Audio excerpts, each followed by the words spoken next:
Please take notice that action will be taken on the following items at a regular council meeting on Tuesday, April 26, 2022 in the council chambers, Sparta Township Municipal Building 65, Main Street, Sparta, New Jersey. The meeting is called to order at 7 p.m. Adequate notice of this meeting was provided to the public and the press on January 7, 2022 by delivering to the press and posting on the township website a copy of the notice. May we have a roll call, please? Councilman Chihuahua? I'm here. Deputy Mayor Britzler? Here. Councilwoman Flynn? Here. Councilwoman Wilson? Here. Mayor Singh? Here. You stand for the flag salute, please. I pledge allegiance to the flag of the United States of America and to the republic for which it stands, one nation, under God, indivisible, with liberty and justice for all. All right, we have two proclamations for this evening, and now that I told you to pick up the schedule, I'm going to change it on you. We're going to do the proclamation for Donate Life first. I believe Kelly Bonaventure is here to receive it. Kelly's been doing this for a few years, and if you see ribbons on the poles, I believe that is you're doing the green and blue ribbons. So I'll read the proclamation, and I will come down and present it to you. And if you have anything you'd like to say at that point, you're welcome to. Thank you so much. The Office of the Mayor Proclamation, Donate Life Month. Whereas, realizing the urgent need for organ and tissue donors across the country, the National Donate Life Month observance promotes a greater understanding about the life-saving benefits of donation and transplantation. Moreover, the need is increasing. New Jersey Sharing Network is committed to addressing that need through increased awareness. And whereas the transplantation of organs and tissue is a miracle of modern medicine made possible through the compassion of organ and tissue donors, enabling surgeons to save thousands of lives every year. One organ donor can save 8 lives, and one tissue donor can restore health to over 75 others. People of all ages, ethnic backgrounds, and religions are touched by donation and by the serious shortage of organ donors that exists. Currently, there are nearly 4,000 New Jersey residents and over 100,000 Americans awaiting life-saving transplant operations. And whereas, every capable person should support this vital effort by registering as an organ and tissue donor, making their family aware of their wishes, and being willing to give the precious gift of life, sight, and life to people in need. And whereas registering as an organ and tissue donor at a local motor vehicle agency or online at www.newjerseysharingnetwork.org signifies our fundamental human responsibility to help others. And now therefore be it resolved that the Township Council of the Township of Sparta does hereby proclaim April as Donate Life Month, and urges all citizens to consider becoming an organ donor and join forces to boost the number of organ, eye, and tissue donors throughout the county of Sussex and the state of New Jersey. The witness I have hereunder set my hand, caused, sealed, affixed, David Smith, Mayor.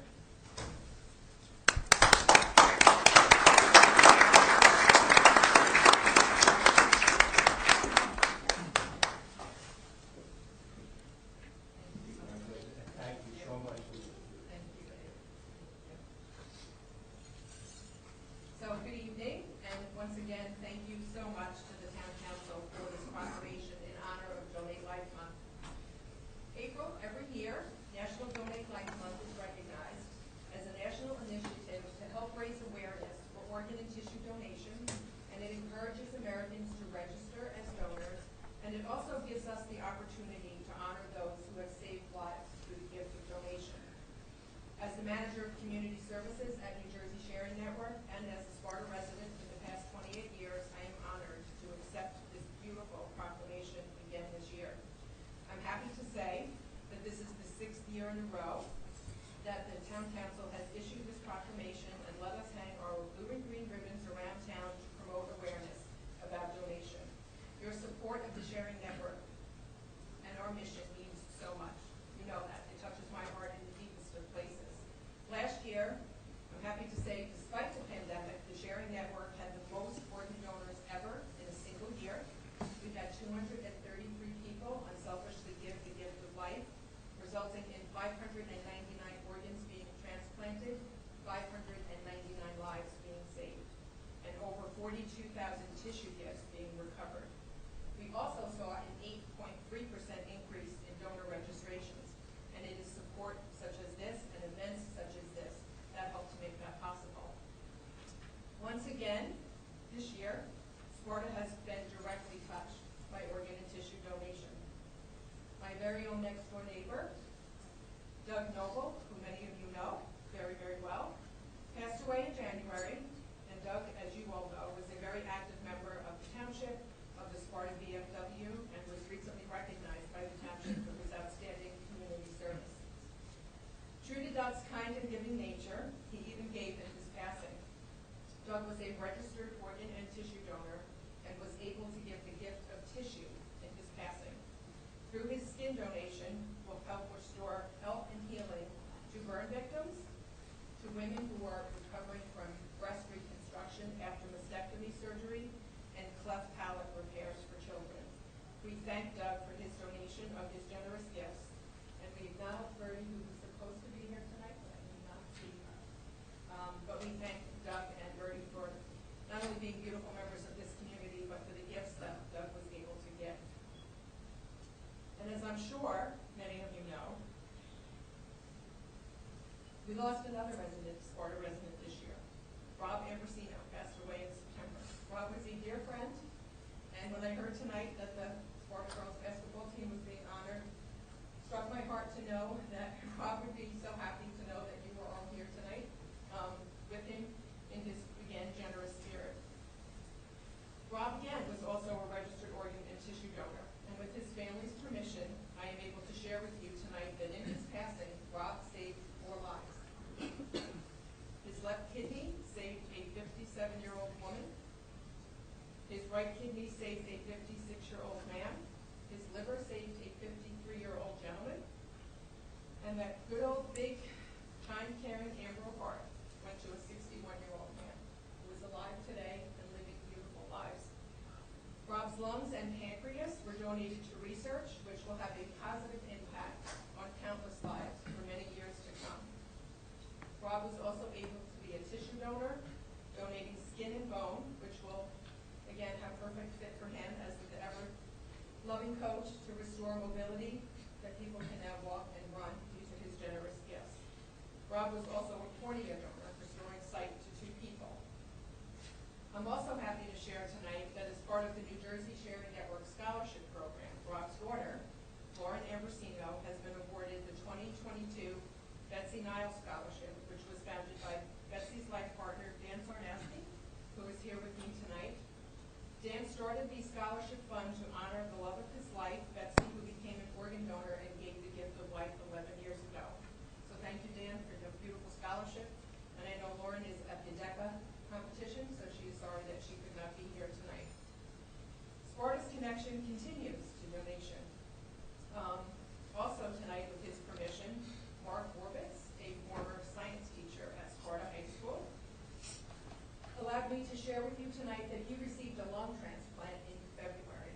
He is doing really, really well, and he is recovering, and again, sends his apologies that he couldn't be here, but as part of his recovery, he can't be in groups of large people. So you can see, Sparta's connection to donation remains strong. However, our work continues. As Dave said, there are over 100,000 Americans still waiting for a transplant, 4,000 New Jersey residents, and 49 Sussex County residents, and 5 Sparta residents are currently waiting. And unfortunately, we lose 17 people each day while waiting. Again, Dave shared that 1 organ donor can save 8 lives, and 1 tissue donor can enhance over 75 lives. So during Donate Life Month, we ask you to be part of this interconnected, life-sustaining community by registering to be an organ and tissue donor, to be educated about donation, and to champion the Sharing Network's mission of saving and enhancing lives. I will close by saying, without the organ donor, there is no story, no hope, no transplant. When there is an organ donor, life springs from death, and a terrible loss becomes a beautiful gift. Thank you for your support in making those gifts possible. We greatly appreciate it. Thank you all so much.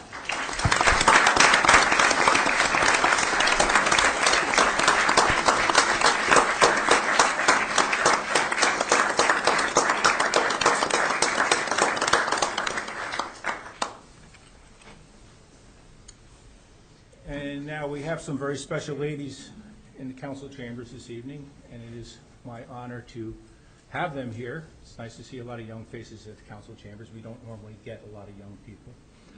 And thanks to Coach Willie for taking on such a wonderful team. I understand your team went further than any other team in Sparta in its history, and that is real tribute. And I just think it's awesome. I did see some of the videos that were posted. I saw the one last at the buzzer shot from Miss Sweeney. I did read that it was the winning shot, but you know what? As a team, there is no winning shot, because without the other shots that went in, you wouldn't have made it, wouldn't have won. So I'm really proud to have a team effort come in here and to receive this proclamation. I do have a proclamation. I'll present it to Coach Willie. I also have for each of you young ladies what we call a challenge coin. It's a Sparta coin. It's given to those that have gone above and beyond, somebody that deserves some special recognition, and I do believe you girls have all earned it. So at this time, I am going to read the proclamation to the 2021-2022 Sparta High School girls basketball team. Whereas the community of Sparta has had a long interest in sports activities and the promotion of sportsmanship, and whereas the Sparta High School girls basketball team competed in the NJAC and took first place with a 9-1 season. This exemplary team competed in the Hunterdon Warren Sussex Tri-County Tournament. The tournament competition was fierce with 20 teams vying for the title. Our championship Sparta girls basketball team, with exceptional and well-balanced performances, finished in first place. And whereas the dedication, hard work, long hours of practice, mutual support, and the commitment of the team and coaches exemplify the pride and heart of the Sparta High School girls basketball team. And whereas NewJersey.com, a premier digital news content provider, gave this victorious team a number 5 overall ranking in the state and crowned them Team of the Year for the NJAC division. And whereas the recognition and celebration of our championship team serves to bring our community together in honoring our students and their coaches for a phenomenal basketball season. And whereas head coach Catherine Willie, assistant coaches Ryan Lolgen, I hope I said that right, Megan Gent, Jeff, here's a hard one, Trzynski. They gave me a name Smith. This is not fair. And Courtney Noon and their entire coaching staff should be commended for their commitment to the development of our youth through our remarkable basketball program. Now therefore be it resolved that the Township Council of the Township of Sparta hereby extends their congratulations and best wishes to the Sparta High School girls basketball team on their amazing and well-deserved victories, and urges all residents to join in extending congratulations to them for their outstanding achievement. In witness, I have hereunder set my hand and cause the seal to be affixed. David Smith, Mayor of Sparta. Congratulations.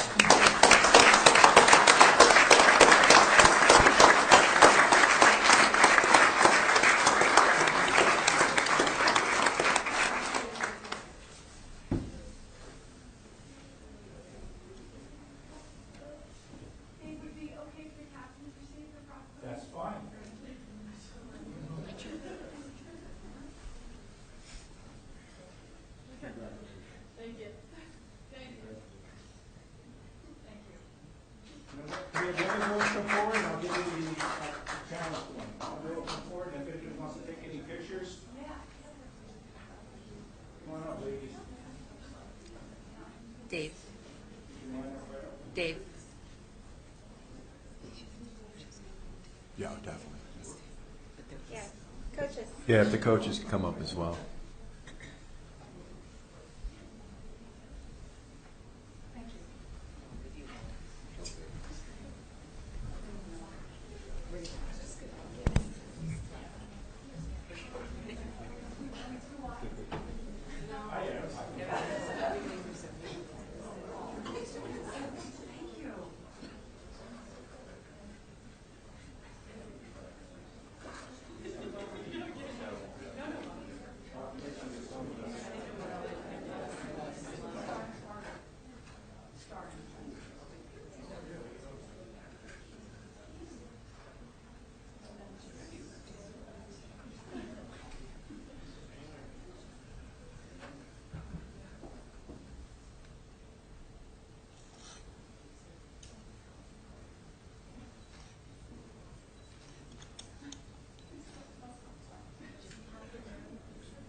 Congratulations.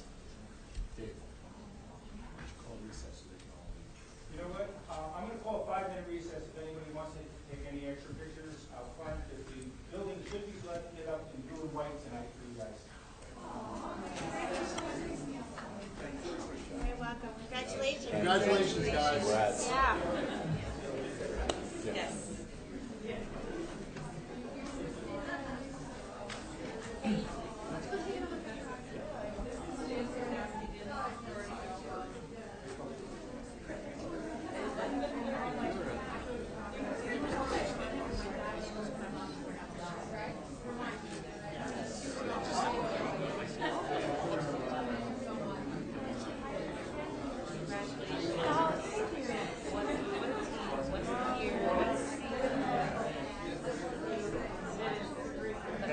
If you have something to say, please step up to the microphone, speak clearly, state your name and address. Does there anybody have anything to say? Yes. Hello, I'm Eva Johnson, and I live in Sparta, 2 Natures Way. And I just wanted to raise the issue of the warehouse. I know that there's been already a few meetings on it, and I just want to say that I really think it's not appropriate for the town of Sparta to take on this scope of project and type of project. I'm a commuter, have commuted almost my whole life living in Sparta, and I'm really concerned how much worse the commute's going to get on Route 15. And I think it's really going to negatively affect our quality of life. So traffic, pollution, an eyesore. You know, it's not the reason for moving here to Sparta, and I also feel it's going to impact the value of our homes when we're, you know, when it's time for us to leave. Having such a big structure and all that extra commuting, I don't think people will move up here, because certainly most people have to work outside of Sparta and get there somehow. So I know there was a reprieve during COVID, but that's ending, and a lot of offices are going back to 3 days a week, and will continue probably to 4 or 5, and that's going to really impact the quality of life for us residents. So I don't know if there's anything that can be done next to stop the project, but I just want to say that I also really don't like how supposedly the study on the traffic had been, said that there would be no impact to the traffic. I mean, it just doesn't make sense. Knowing the number of bays and how many shipments per day could be made by how many trucks, it just doesn't add up that there wouldn't be an impact, because things are already bad. So that's really it. All right, thank you. Anyone else? Sign this? Am I supposed to sign this? You- Or no?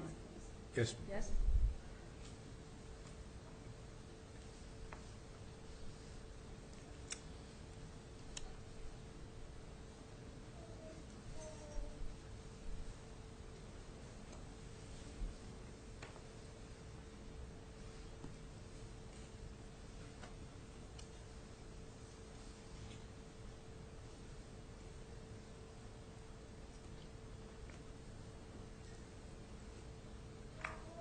Thank you.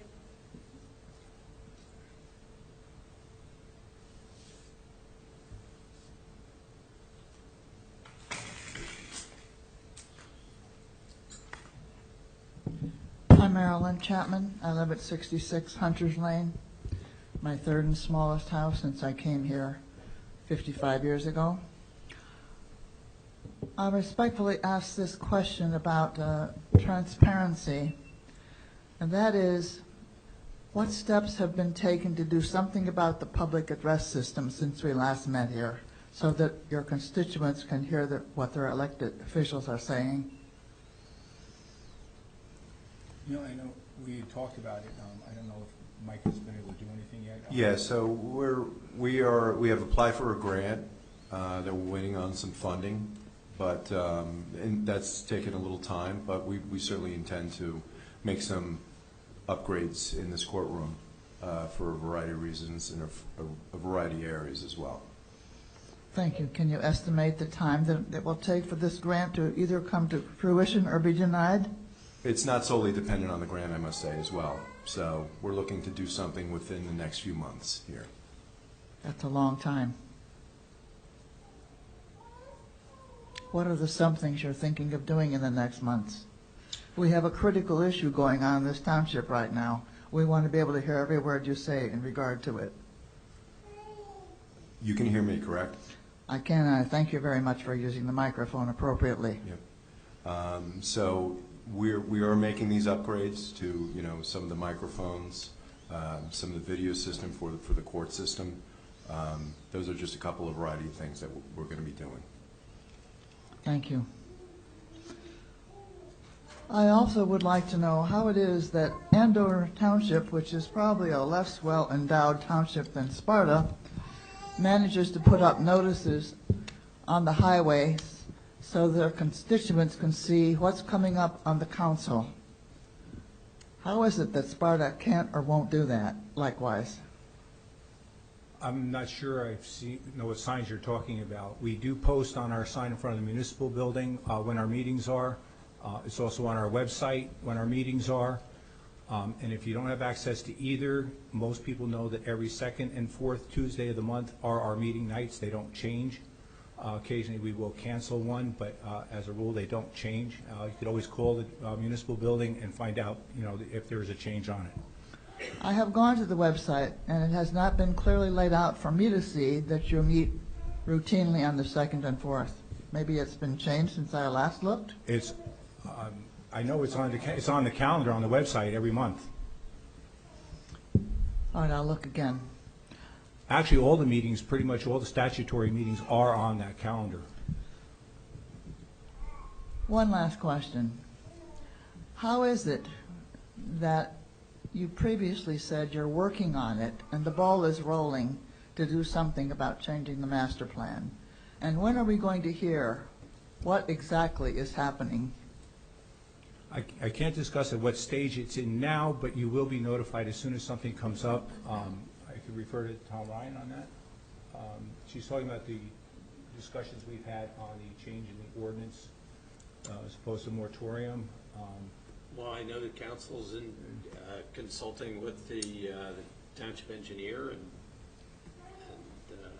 has it under consideration, but it's not taken any formal action.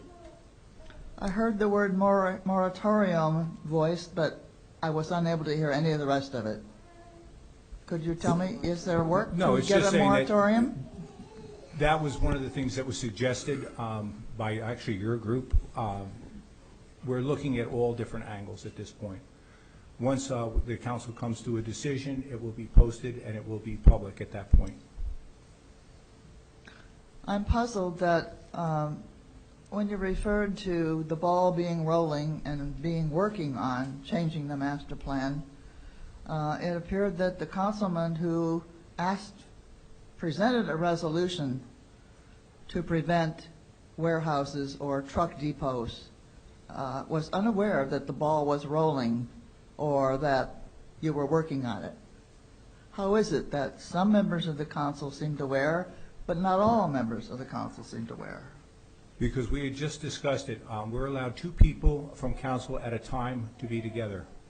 Right before the meeting, we did discuss it, the deputy mayor and myself with the attorneys. We did discuss it. It hadn't had time to bring forth to the rest of the council at that point, so some of the council did not have any idea at that point where we were. That's how that happened. Thank you. Some among us might wonder if we had access to the records about policy changes that were made in 2020. They're all online. Permitting Diamond Chip to come this far. All ordinances and resolutions are online. And could we see them now? I'm not going to present all of them now. I'd have to go back through a lot of them. You could go on the website and you can go and you can find all the agendas, you can find all the resolutions and all the ordinances. Just have to put in, and you could even do searches on it. All right, thank you. I do want to say that I graduated from a very small high school in Iowa, and our girls' basketball team went to the state championship repeatedly. Thank you. Thank you. Anyone else?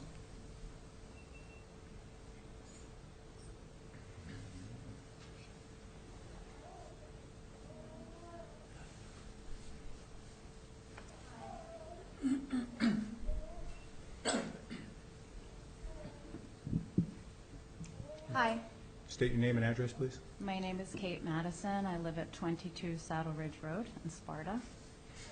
I had sent an email yesterday or the day before regarding a request to raise a pride flag in Sparta Township for this Pride Month, which starts June 1st. So I'm just here to follow up on that, like I said I would be. We, and when I say we, I mean a bunch of community members got together in March to talk about possible requests and ideas for Pride Month in Sparta. I've asked informally through emails for, this is the third year, about pride flags or what might be happening for Pride Month. So I wanted to start earlier this year to be more organized as far as what our asks could be and what the potential solutions could be, but also to give you guys all a chance to kind of, you know, mull it over and think and maybe do some research or whatever, so that you're not rushed into June 1st and not knowing what to expect. I did want to also point out, I don't know if everyone knows this, but Sparta was the first, I believe, township in Sussex County. Second, but they're the first to do anything more than a proclamation since you guys lit the building. So when we lit the building, that was the first time that Pride was visibly honored in a township in Sussex County, which is amazing. And I remember that very clearly. So thank you to those who took part in that. It's greatly appreciated. So like I said, we had a meeting. We came up with some ideas. It was an official Sussex County Pride meeting happening in Sparta, which was also another momentous occasion. We had about 20 people at the meeting, mostly from Sparta, 2 clergy members who came and gave their opinions, which was amazing as well. And then we started a petition, and we started a Facebook group just as a way to be able to communicate with each other. So it's become, you know, the goal of this was not the result necessarily, although the result would be great for what we are asking for. But the goal was really to engage the community in things that they care about and issues that they care about, and help the community get together and engage in, you know, a township discussion with our elected officials. So that's why we're here. That's why people signed the petition, and we were really clear about that the entire time. So mission has been accomplished as far as I'm concerned for where we are tonight and the amount of people who have gotten involved in this. So I have to thank everyone who has signed this petition and otherwise written emails, will be writing emails, or has participated. So the petition was signed by 286 brave and courageous people, mostly from Sparta. I'd probably say about 85% from Sparta. And I sent you guys a PDF. I sent the council a PDF of it today. So I really did want you to be able to see the comments. I was surprised that we got so many comments. We had a question on the petition that said, why is raising a pride flag in Sparta important to you? And it was listed as optional. And I would say maybe 75% of the people put a comment as to why they were signing or why it was important to them. And so I just wanted to read a few that were very inspiring to me. All from people in Sparta. I'm not going to name them, but you will be provided with names and email addresses. You can see these are real people and where they live. So Sparta presents itself as being an inclusive community. Raising the flag would confirm it. I want the LGBTQIA+ community members to feel welcome here, that whether they visit or they reside here, they are always welcome, and during Pride Month, we celebrate their citizenship. This person from Sparta says, I think it's important to show representation because somewhere in Sparta right now there is a kid who was just like me, scared thinking, what if no one likes me for who I am? Let's show the young and the young at heart that we are a community that supports each other and doesn't exclude anyone. Hate fails, love wins. We have, my kids are LGBT and it's their town too. Visibility is the first step in the long process of cultural acceptance and eventual embracing of LGBT+ people and identity. Flying a flag is a visible pillar of validity that represents the LGBT+ community as something deserving attention and respect. We need a diverse, accepting town, and this is a symbolic step. And I thought, very simple, short and sweet, a beautiful display of our welcoming community. So you'll see the PDF in your inbox, and thank you for any consideration, and I'm available, and I know others would be available to talk about it further if you have any questions. Okay, I did get your email. Actually, I got a couple emails Yes. requesting it. Okay. I haven't had a chance to go over it with the rest of the council. Deputy Mayor and I had met with the town manager prior to this meeting and had discussed it. I have not had a chance to go to the other council, but I will say up front, traditionally, we do not put flags up for any organization. There are too many organizations. However, we have no objection, and I'm speaking for the Deputy Mayor and myself, and I will poll the council on lighting the building and a proclamation, because we do feel it's important. It's just that the county nor the township have ever raised flags other than the New Jersey flag, Sparta, and the American flag. That's just something we just don't do. Well, I understand that, and I'm hoping that you haven't come to a final conclusion yet. No, we haven't. I only can speak for the Deputy Mayor and myself. That's fine. But I will poll the other council members. Right. And I will do that very shortly. Great. But like I say, I just want to give you a heads up that as a rule, the township does not put up any flags for any organizations. But there's really no rule and there's no ordinance that says you can't. No, there's nothing. At this It's point. just what we've Okay. done in the past. I just was inspired, like I said in the email, by Blairstown in Warren County and by Mount Olive, all who have one-party represented town councils and committees who have had very well-attended, very well-supported pride flag raisings, and so I thought we could Duly noted. We could join that. And I will poll the council. Thank you. Anyone else?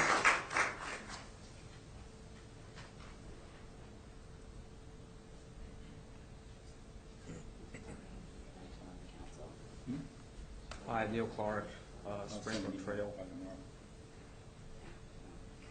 Before I get into what I wanted to talk about, I actually want to just support what Kate said. I'm the proud father of a gay daughter. And when I heard about the flag raising, it took me back to a time when my daughter was 8th grade and she was struggling, and we didn't know why. And she finally talked to us, and she came out to us, and of course we loved her unconditionally, and we asked her, like, why would you ever think that we wouldn't support you? And because she said, Dad, there's a lot of people who don't support my lifestyle choice, and so I didn't know if you would be like them. It kind of took me back, and so I can't tell you how important it is that community really feels welcome. And I think raising the flag is something that will really show that, more than lighting the township, because what it does is it really shows that you have their back. And it also spurs conversation that probably could cause your daughter, who's scared, who doesn't know how you're going to react, to have the courage to come to you and reveal that. And I just want to say I totally support that, and I hope that town council will do as they requested. Thank you. Now, Mr. Clark, I just wanted to add to what you're saying, because while we're on the topic, just to be, Sure. like, if we want to say how we feel about it, we should say how we feel about it. I'm very proud to have served the council in 2014 as mayor and was the first person in Sparta to marry same-sex couples. And it was an honor to be part of those very beautiful ceremonies. We have, since your email, Kate, been trying to understand flag etiquette. It's a thing that you can only have 2 flags on a pole in front of a municipal building, and that's always our American flag and our New Jersey flag. But when you mentioned the word raising to me, it became a little bit clearer, because if there was a flag ceremony, perhaps we're able to get through the etiquette and the rules regarding the municipal flag and come to a way to do a flag raising that would be appropriate in the proper etiquette way. And I hear what you're saying. You know, we have May, where we can get together and talk about some ways to celebrate and promote inclusivity as a community, so we can make that message strong and clear to our youth. So I'm sure that there are a number of us that'd be happy to sit down and do that, meet in person, and talk about some of the ways that we can kind of broadcast that, because Councilwoman Quinn has always talked about us being accepting and stigma-free and inclusivity, and I think we all feel strongly about that. That's one of the things that makes Sparta special. Can I add to that? I believe, I might be mistaken, that there's a POW MIA flag also flying on our flagpole. Is that true? Could be. We just have to properly understand the etiquette of it. We're going to do it. We're going to do it well. Completely agree. okay, great. So on to more mundane matters. I think what I hear a lot of from people is about the warehouse is, how could this happen? How did this happen? This is something that's so big and so out of scale and proportion to any development that currently exists in Sparta. How did it happen? And we're getting a little more information about it, but I think it would go a long way to kind of clear up about how it happened, because according to the developer, Mr. Ford, he said that they asked for this amendment. So that meant that they asked for it, so there had to be some kind of meeting, discussion prior to the passing of the ordinance. And what people want to know is, well, what did you know about the scale and scope of this warehouse at the time that you passed the ordinance? And I know it struck a lot of people on the first hearing that was held at the planning board meeting, where the attorney for the developer said, this ordinance was for this project. And that struck a lot of people like, oh, this ordinance is for this project. Not just a general economic development, it's for this project. And so what would be helpful to know is if each of you could tell us in February of 2021, what did you know about the scale and scope of the development proposed by Diamond Show? It was apparently, according to them, they spoke to someone, either professionals or you, and it's not unreasonable to assume that they told you what they were planning. And we're saying this, why it's so kind of, how could you let this happen? Because it is really outside the scale and scope of anything that's in Sparta. And how do we know that? Well, we took a look at, we tried to find the largest so-called warehouse in Sparta, right? So we went and we looked at currently the properties along Demorest Road and around Wilson, and we think we found what is the so-called largest warehouse, and I'll hand this to you. It's an industrial, it says it's a subtype of a warehouse. It has 8 truck bays, 8. The one that's being proposed is 185. So I'm terrible at math, but that's like 23 times more truck bays. The rentable square foot of this warehouse, I think it's probably the biggest in Sparta, is 25,600 square feet. That's 34, the Diamond Ship is 34 times larger. than that. And my understanding is that this warehouse that I'm talking about existed prior to you passing the ordinance. So someone had an idea of what a warehouse looks in Sparta and decided that, guess what, maybe we'll do one that's 34 times bigger. And so with your permission, I'll hand this to the secretary. She can pass it out to you if that's okay. May I approach the bench? Okay. Thank you. So I just think it would be helpful now to just clear that up. What you know about the size and scope of the warehouse in February of 2021, so we can quit people speculating, quit assuming that you knew something that you didn't know, and just clear it up. And after that, that's my question. What did you know, and when did you know it? So we can just go around, or you can not answer. I'll go. Go ahead. Okay. So, it's my belief that no one on this council knew about the size and the scope of this project. I actually went back and listened to the minutes because I also wanted to see, did we miss anything?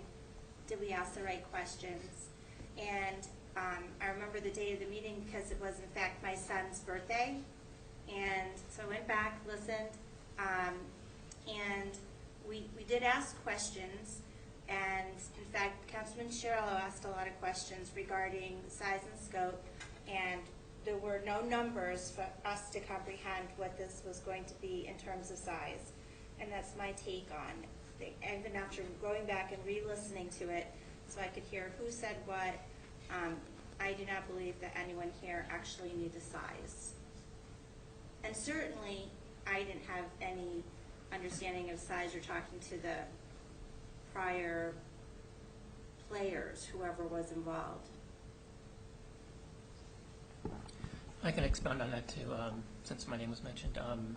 And I would encourage you, you can request a copy of the audio. Yeah, you can. Thank you for telling me to speak up. You request an audio copy of that meeting if you want to hear the discussion for yourself, and there are minutes available online. I was not aware of any application. I asked specifically if there was any businesses that this would apply to. And I also, as the Councilwoman Wildsmith mentioned, asked about potential traffic impact and all. So the direct answer to your question is I was not aware of any existing application for that. But I did ask a lot of questions. Chris? Ready to go? So, as a member of the planning board, just to be clear, the recommendations around changes to the ordinance, which by the way did not put the green light forward for this to come, they came as a direct result of a review of the master plan from professionals. So that came to council as, hey, you have rail. You should be, one of the great things, assets that you have in this town is rail. You should be using it more. So that recommendation came from the planning board. I didn't know anything about it other than listening to it from the planner. That came through the planner to the council, back to the planning board, back to the council. Then it was introduced and it was heard and then it was adopted. So that's, with regard to the actual warehouse, I had no idea, obviously, that, we're looking at ways to reduce the carbon footprint. It's a great concept to utilize rail versus trucks. So it makes perfect sense in an industrial village. This is what it is. It's the economic development. It's industrial. This is what it's there for, to be able to better utilize rail. I can tell you there was no one more shocked than myself. I found out about it on Facebook, if you really want to be honest. And I'm really glad that we're all getting a chance to clear our name after, for the past 4 months, slander's been all over the place. And as far as, people putting stuff out there to make us look and put us in a really bad light by design. So I don't think that was really fair. So I'm glad to clear it up right now. I had no idea. I found out about it on Facebook. When I saw the plans, I called Town Hall. I said, what is this? What is this? I think we're all taken back by size. But that had nothing to do with the ordinance. And to clear it up one more time, that ordinance, the insignificant changes made in that ordinance, this could have come anyway. We don't decide what people want to do with their property, and anybody can come before the zoning board if they need a D variance or a C variance, planning board, with anything that they want. We don't make these decisions. They are brought to us. As a member of this planning board, I did not see the plans for this, which is why I couldn't understand how it got out on Facebook 2 months before we got the prints. My understanding was that, and when I asked about it, I was told that we only see the applications once they are complete on the planning board. We don't see something that might be coming. We only get it when it's complete. So when I said, why is this on Facebook, and why do I not have it as a member of the council, or more importantly, I wouldn't see it as a member of council, as a member of the planning board, I was told that it wasn't complete, so they had to pull it back, put the rest of the reports with it before they gave it to us. And that's when we got it. I got it probably, 2 weeks before, or 2.5 weeks before, is when I actually got all the blueprints and everything. So. Like I said, I'm not on planning board or zoning board. When the ordinance came forward, I was under the impression it was just a suggestion by a master planner that we had contracted, so I was unaware of anybody at all looking at that property. And again, like Chris, I found it on Facebook. And then when I looked back, I saw that, actually I found it right before our first meeting when you came in. I found out about then. So I looked back at a couple of meetings because I was a little surprised how the Environmental Commission put out a report. I hadn't seen the application, and they put out a report. So I went back and looked at their agendas. It was on their agenda since January. We have a liaison to that, but we have not had anybody come back and report anything to council on it. Unfortunately, I know due to transparency, the Environmental Commission is the only commission. It's a statutory committee, has had no minutes posted since February of last year. So I couldn't even verify it that way. So I was completely blindsided by the size. Same. I mean, me and Chris called each other because we saw it on Facebook, and as members of the planning board, we were both taken back that we hadn't seen this first, and that's how we're hearing about it. And at first, I didn't even think it was real because I didn't think there was a way that somebody was getting it before we were getting it, but it wasn't. It was real. And I was only on council a month before this ordinance came in, so I didn't even know where it came from. But the way it was explained made perfect sense. You have rail as an asset. When I was on the Economic Development Committee 5 years prior, the engineer that worked for the town was saying you want warehouses. That's the business you want in town. Low impact, high yield. That's what you should be going out and trying to find. That's the last I really heard about warehouses. And then I'm there a month, and there's a planner coming in explaining that this rule change will allow for you to use the rail as an asset. Made perfect sense. That was the only thing I heard about it. I think it's fair to say that our idea of a warehouse is what you see on Wilson Drive, Right. and not that project. That is our also perception of my certainly perception of a warehouse. And I drive through Pennsylvania to see my kids at Virginia Tech, and I've seen those large buildings, so I can tell the difference. So I did not have a number or a size until this got to the planning board. Yeah, I mean, I think that my take from this is maybe it's a kind of teachable moment for everyone, which is planning board comes to you with an ordinance change. It might be helpful to ask, is there a site application contemplated by this? Because according to the developer, they knew full well what they wanted to do at the time they asked for the ordinance change. And so they had in their mind. But Chris just told you the planning board was unaware of this. She just got done saying that. I just said that. We had no idea, and let me be clear, there are businesses that will, think they want to come to Sparta or whatever. A lot of times they don't. We don't see anything until that application, all the reports, and everything are in a bundle. It's a final deal, and we get it. We don't get things that might happen or may happen or somebody wants something to happen. We don't know about any of that. And to be clear, there could have been a warehouse 780,000 square feet without this change. Yeah. So we would be in here talking about the same thing without there being a change. That's right. Same thing. And it was on there since the 70s or 80s. Well, how do you explain that the developer says this ordinance was was passed for this project? That's a great question. It You is should a good ask him. question. Yeah. Because you're not aware of anyone from the planning board or anyone else who spoke with the developer about the change of the ordinance? I didn't even know the Environmental Commission had it 2 months before we did until I started asking questions. I think I asked you the question. I'm like, how did this get to the Environmental Commission, and we didn't even see it? So I don't know, they must have got it before they realized it wasn't complete. I don't know how that happens. But I'll tell you right now, I didn't know anything, and we don't get maybe someday something applications. We only get them when they're ready to go, when they're shovel ready and ready to go. I don't think I'll only speak for myself, but I think it's like Councilwoman Wildsmith said.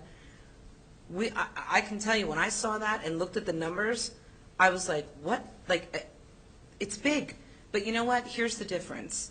We should be concerned because we are now faced with something that nobody saw coming. But to his point, it could have been 780, so it could have been a number of things. The impervious coverage, that part of it, was only so that you could get a spur from the rail to whatever building was going there. It makes perfect sense. And by the way, we already have businesses there, we have said this numerous times, that are utilizing the rail like this.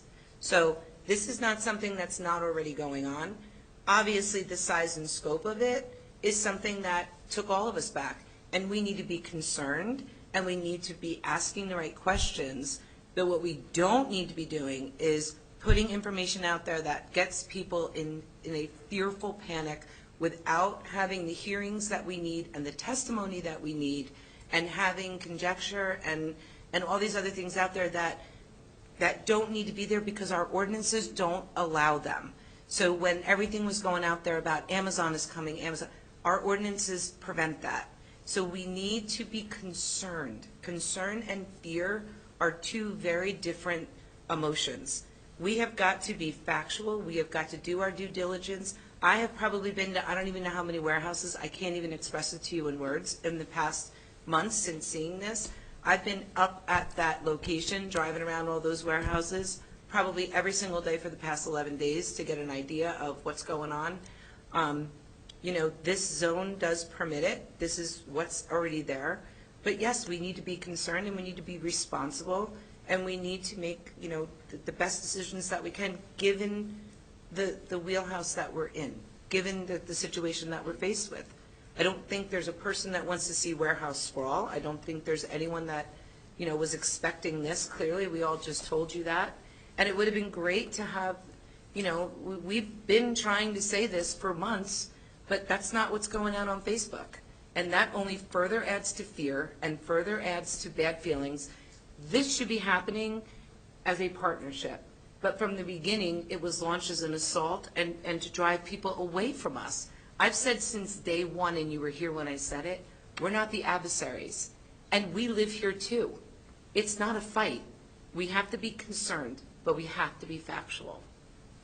Well, first off, I would disagree with you that we're not being factual. And I think that part of this is, like I said, questions should have been asked, because apparently, according to the developer, they knew the size and scope. And so the reason why Who's we're here, they?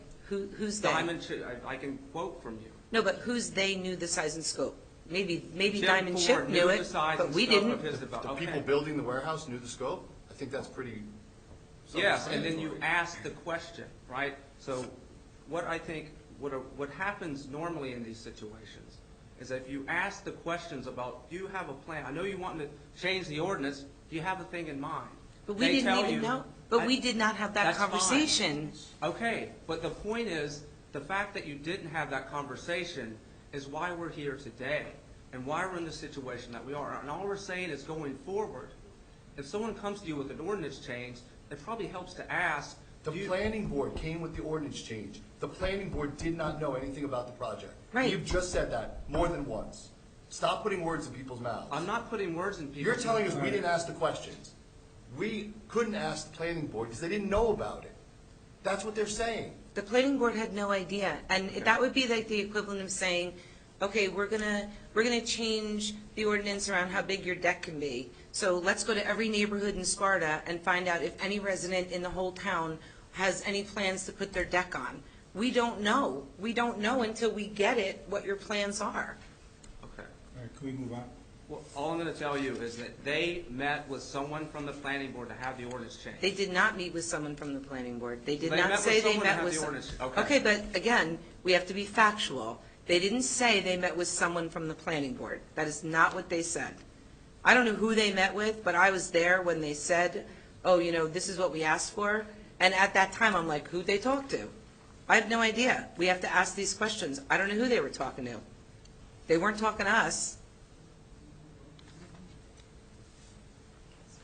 Okay, well, we can move on from that, and I will, I know I stood up last week, or 2 weeks ago, and asked for 2 motions, both of which were rejected, about, one, a moratorium on future, site applications of the scale and scope of diamond chip while you determine whether you're going to change the ordinance or not.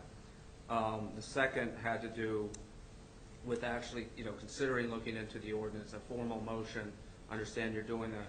But I wanted to make you aware of another option available to you. And this is an option that was done by Hartford County in Maryland, who are also faced with a warehouse.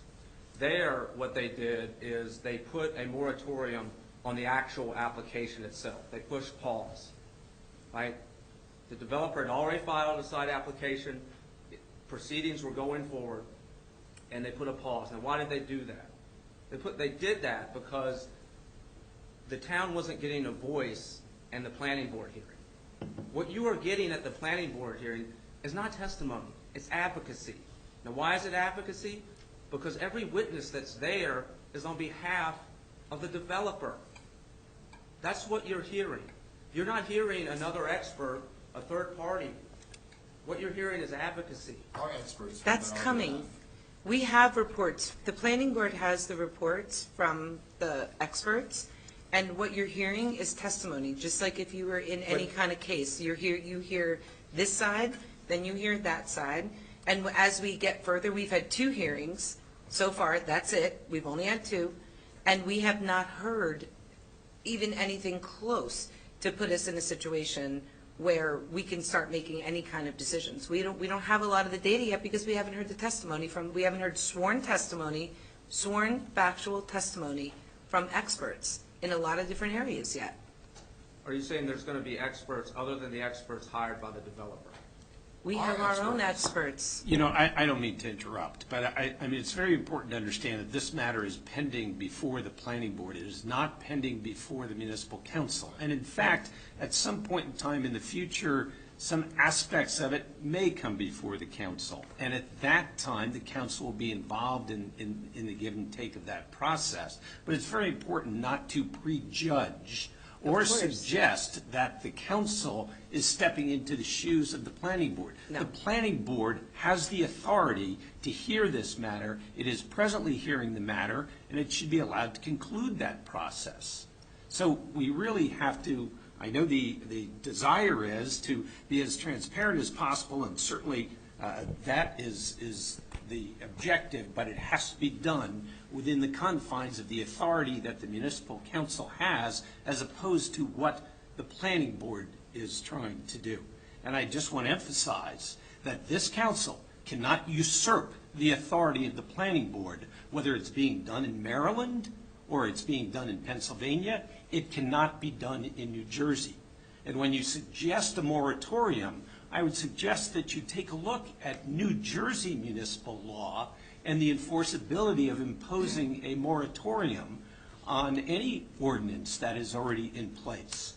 And I'd be happy to take a look at what research you find. But Maryland law, as I'm sure you understand, does not apply to the state of New Jersey, and it does not apply to the New Jersey municipal land use law.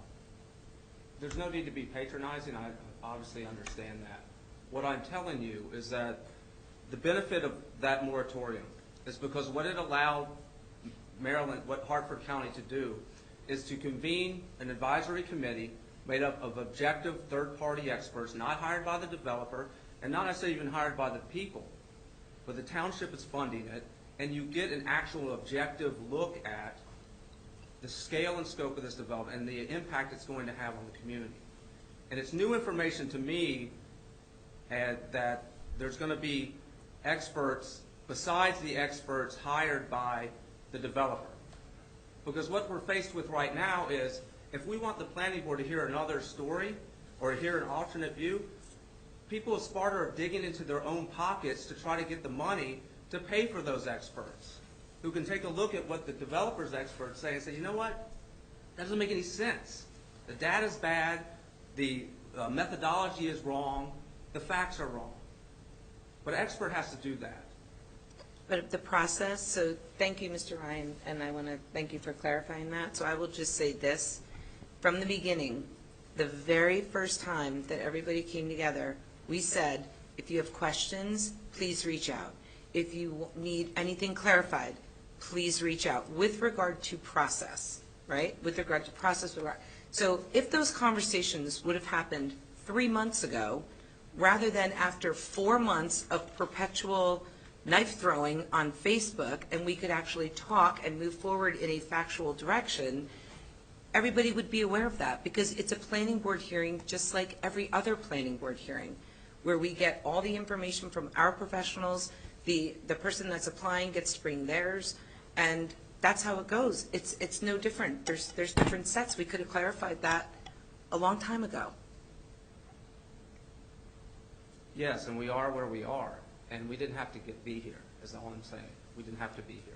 We definitely did not have to be We here. didn't have to be here, and I think going forward, I think that if there's going to be an economic development that's outside the scale and scope of what Sparta is used to, do what other municipalities in New Jersey do. They say, before we decide this, we're going to actually convene a committee, and we're going to look to see whether this is in the interest and get public input. We can't do this now, I guess, but we should do it in the future. And so then you can come back and say, listen, public, you had a fair and full opportunity. We did an advisory committee, we brought in experts, but now we can't do that. Now we have to actually have the town fund experts to oppose the developer's expert, or at least to evaluate it and see if it's fair. I mean, I've been doing litigation long enough, and I can tell you, when an expert is hired by the developer, they're paid to do what the developer wants within their profession. That's the way it works. So you're not getting the full story. And I know you're not planning board, but I'm just telling you that's the way it works. And now we are stuck with that. And we have to now dig into our pockets and try to get it so that at least the planning board hears a fair analysis of all the issues.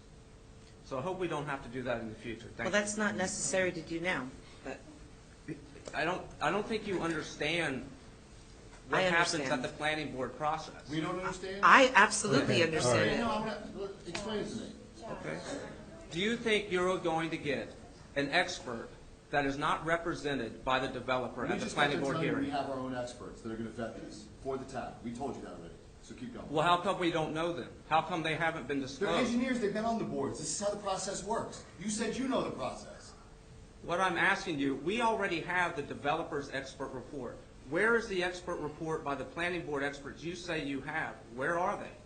They're all online, and they're all part of the packet. We have them all. No, he's saying alternate reports. One, we have our own professionals that vet the reports. If the report isn't good, they will make the developer pay for another one. And I believe the township's already looking at doing a traffic study on our own. Yeah, well, that's being looked into. That was a request, and from what I understand, it was a request by many of the people that attended, the planning board meeting, the large amount of people, because of we heard what was being said, that they did not want to go by what the developer's engineering traffic study said. So we are now vetting independent individuals that will do a separate study and take it from there. Yep. And the they in your sentence And the refers to who? DEP has to review it too and approve You it. said they are looking at it.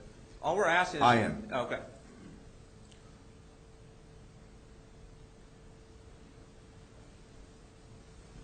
So just so I'm clear, when you say there's other experts, you mean township professionals are looking at the reports and will provide a separate, almost rebuttal report? They To give us the their developer's findings. expert? They give us their findings in the hearing. Okay. And that's for both groundwater, traffic, and environment, is that right? Yes, I believe it also has to go through the state, too. Yep. Well, yeah, there's going to be a lot of DEP Yep.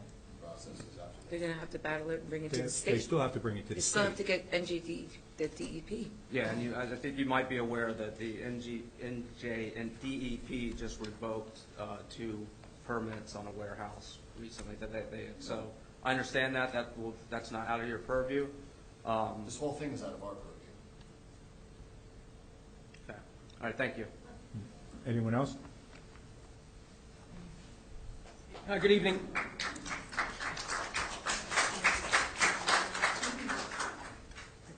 Hi, Dean Blumetti, 15 Wards Edge. Tonight, I am going to speak as Commissioner of the Environmental Commission Chairman. The Environmental Commission was mentioned a few times tonight, so I wanted to set the record straight on a few items. First of all, the Commission receives the report, in this case, received the application from the Planning Board Secretary, through our Secretary, on January 10th. And it was said to be complete at that point. It was also on the Planning Board agenda tentatively for January 19th. And at that point, it was said when we received it, it's not going to be the 19th. There's too much to look at. It's going to be February 10th, most likely. So we received it in January 10th, and we were under understanding that that was the final application.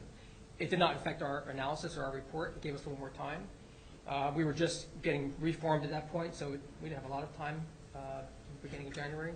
So just to be clear, that's when we received it. That's who we get it from.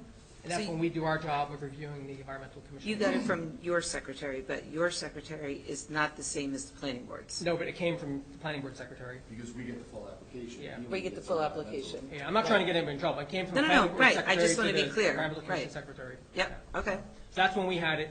That's when we started our analysis, and that's how we did our job on it. Secondly, the minutes were mentioned a little bit about the posting minutes to the website. A little inappropriate. We've been playing catch up. Last year, we had a lot of transition, and a lot of you know we had a tragic transition. We've been trying to get our feet under us again. The rest of last year, we didn't meet a lot. We had a couple members that left. So I became chairman as of January, and we have a new secretary who's doing a wonderful job. So we're getting our feet under us and getting those past minutes posted.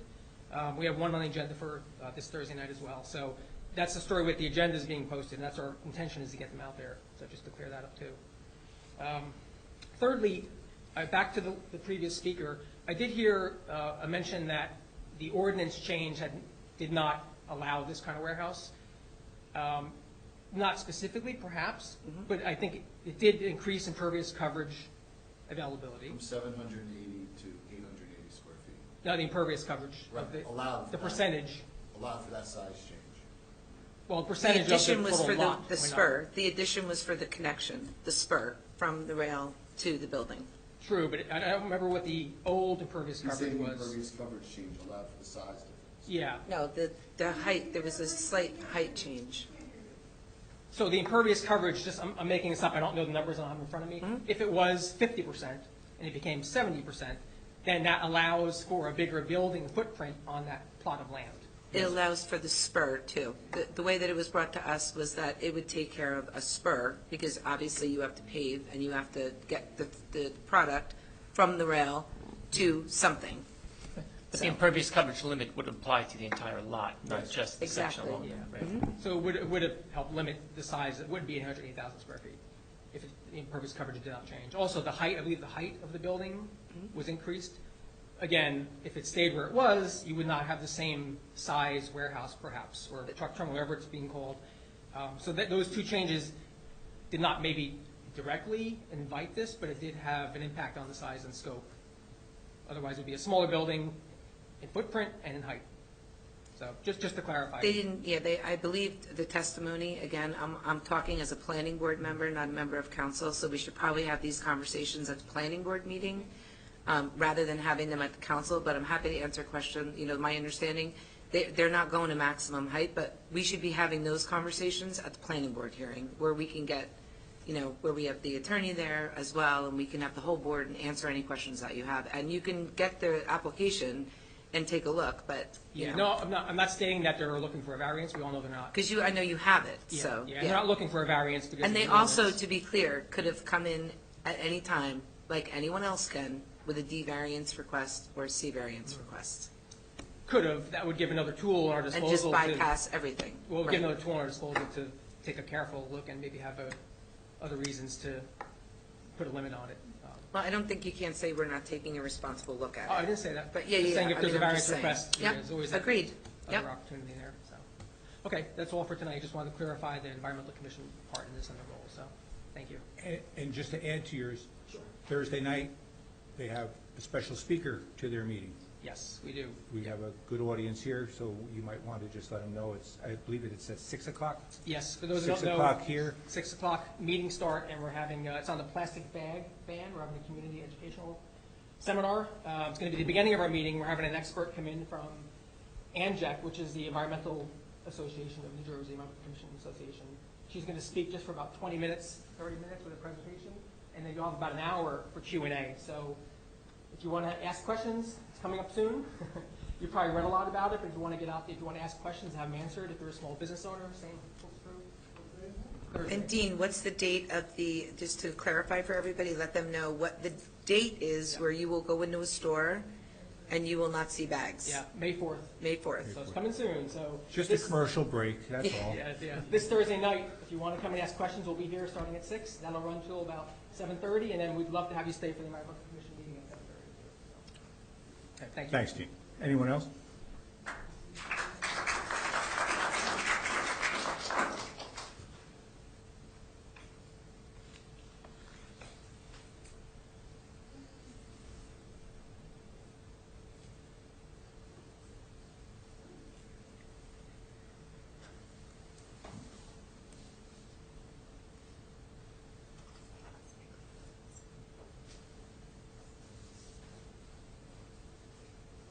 Guys asked for a lot of information on this. Good evening. My name is Zoe Heath. I live in Hamburg. Actually, I live at 54 Vernon Ave. I wanted to begin tonight by saying thank you for allowing me to speak. I know I do not live in Sparta, but tonight I speak on behalf of Sussex County Pride.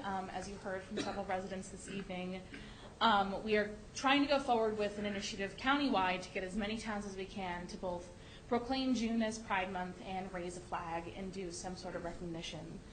I really want to thank the council members who have already spoken about their willingness to speak with us and talk about how Sparta can recognize June as Pride Month and do more than a proclamation, which is already more than the majority of municipalities in Sussex County do. So I want to start by just saying thank you for that.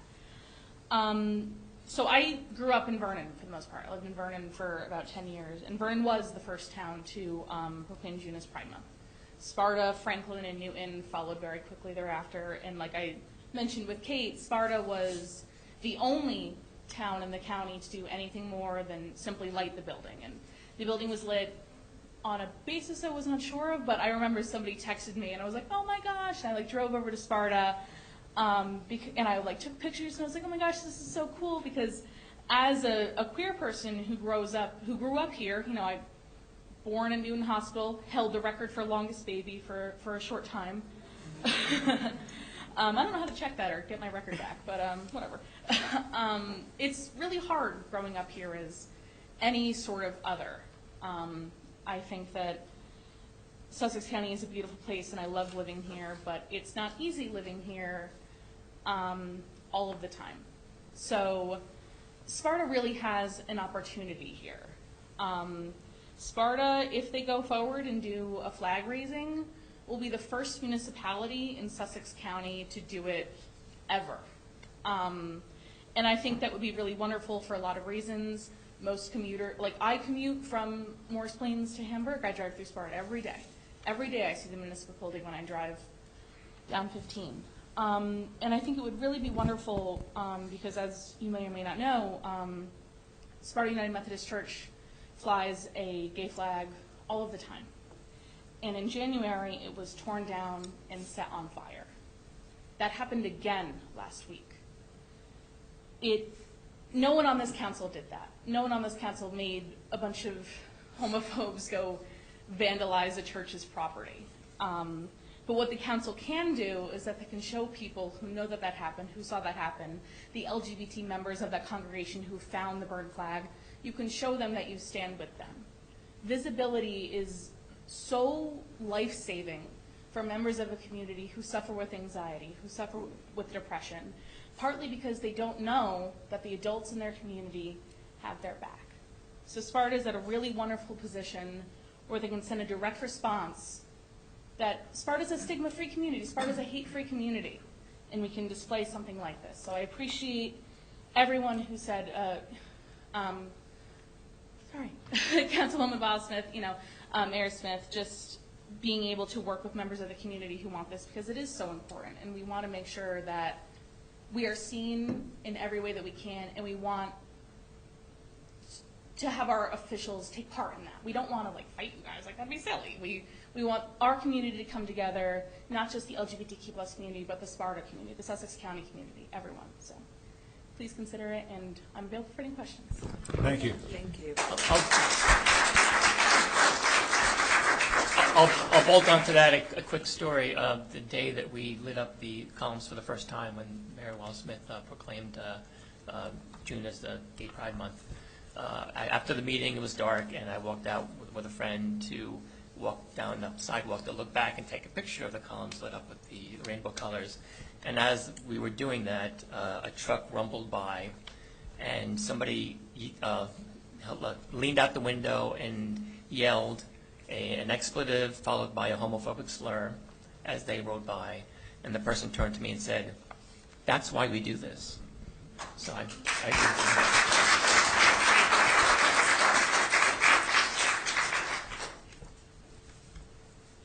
Jenny Derrick, Staffing to Sparta. I just have a couple of quick questions. Can you just clarify who are the professionals that are going to, I assume it's the professionals for the planning board that are going to be giving testimony? Is it you, Mr. Collins, Catherine Samar, any other professionals that David Simmons, so all the people that are currently serving, so there's no additional... Well, we're still looking, Jen, we're still looking into somebody to do an independent traffic study also, outside of us. So Okay, it doesn't- it's my understanding, okay.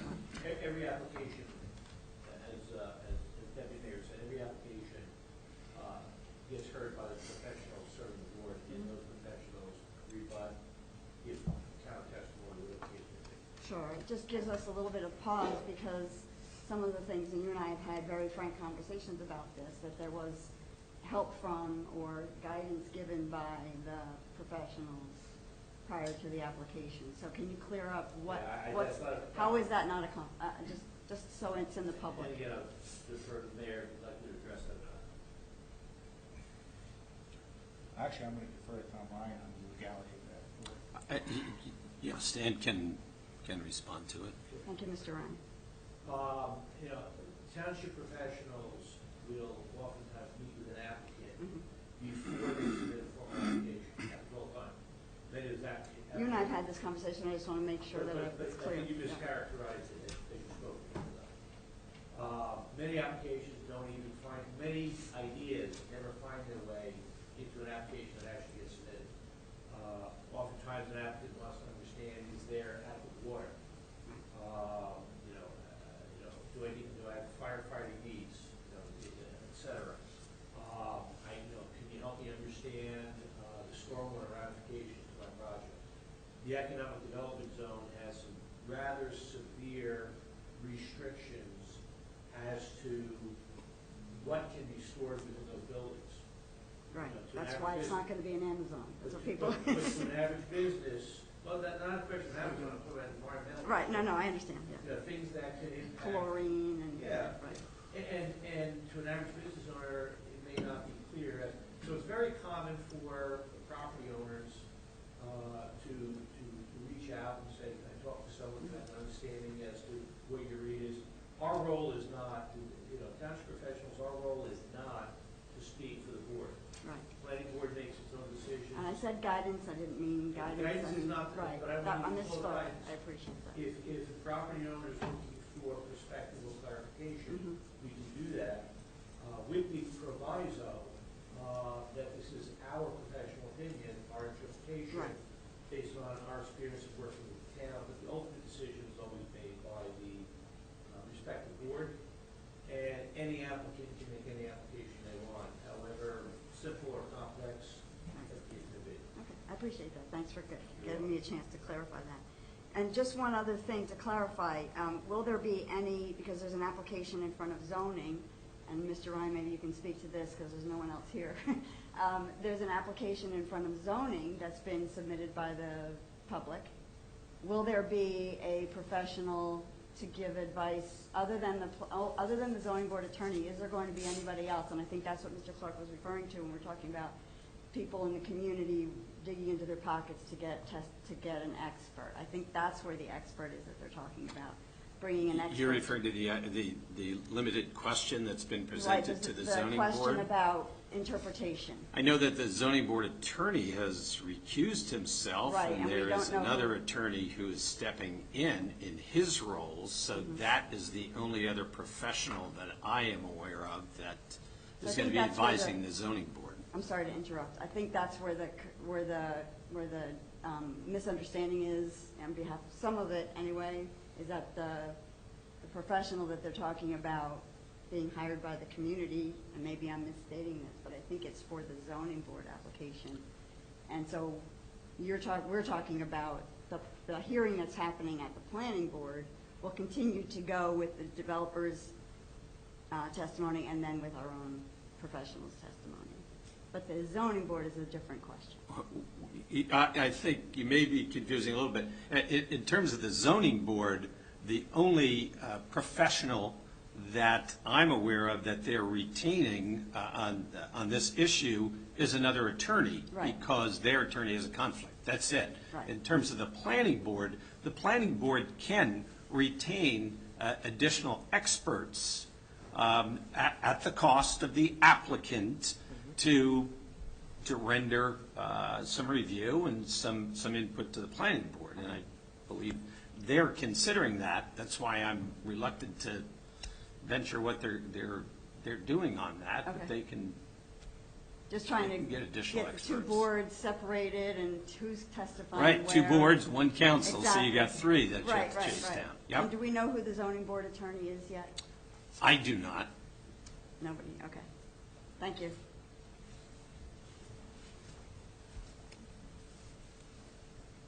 And Jenny, just to clarify one thing. By statute, the zoning board cannot have members of council associated with it, sitting on it, nothing. So I just want to make sure, because I know it gets clouded, right? But I just want to be clear, by law, we cannot be there. So, Two members of planning that sit on zoning, but that's separate. but that is not council members. Right, I understand. There's two members that are liaisons from that have nothing to do with this council whatsoever. I'm Vivian Perlmutter. I live at 5 Morgan Drive. I am very concerned that I read in one of the pieces of paper on this application for the warehouse that the fire department says there'll be no problem.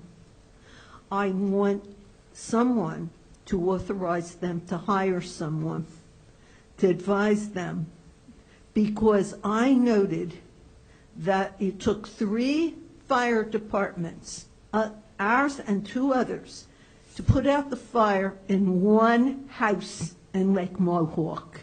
If you need the copy of the article, Jenny can get it for you. Someone can get it for you. All day it took to put out the fire in one house. I am concerned that our fire department thought that they were pressured to say this is okay. What I do think is if this warehouse were built, we would have to establish a major city-level fire department that would sit and cost us day after day just in case there's a fire in this building, because this building is a lot bigger than that house in Lake Mohawk. And perhaps the fire department doesn't understand that. So please, before you, I saw it actually printed that the fire department said no problem. You have to get an honest answer, a realistic answer. And the other thing is with the police department.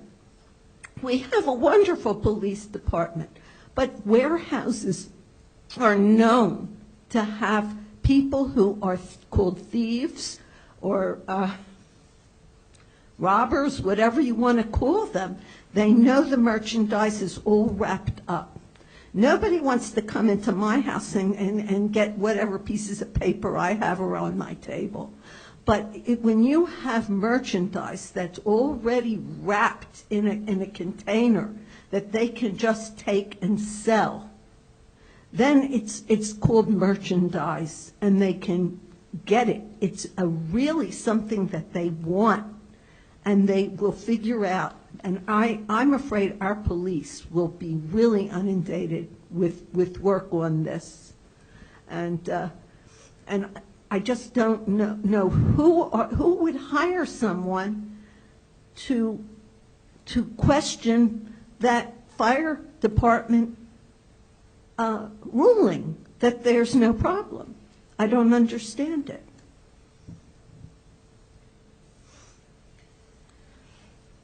Thank you. Anyone else?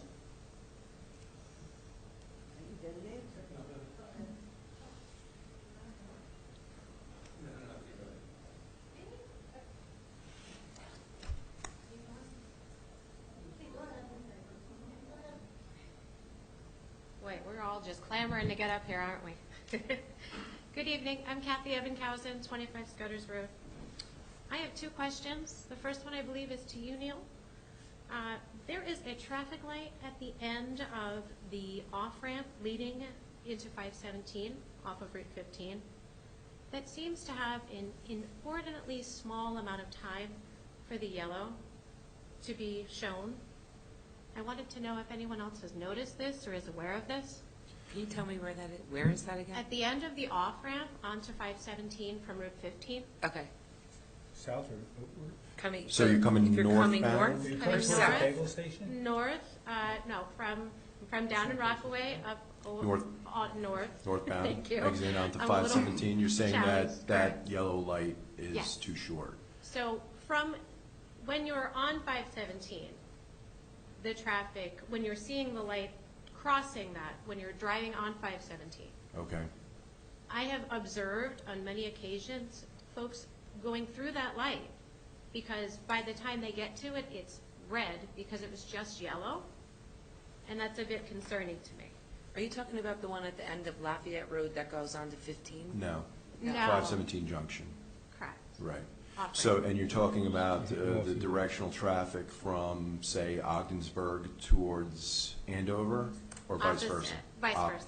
Opposite. Correct. Okay. I don't believe we've had any other complaints with that, but I certainly can look into that. Okay. Yep. Thank you. I appreciate that because with that being so short, I would assume possibly that someone would come from that off-ramp and make a turn onto the road. And if someone's not paying attention to notice how fast it is, they would possibly collide.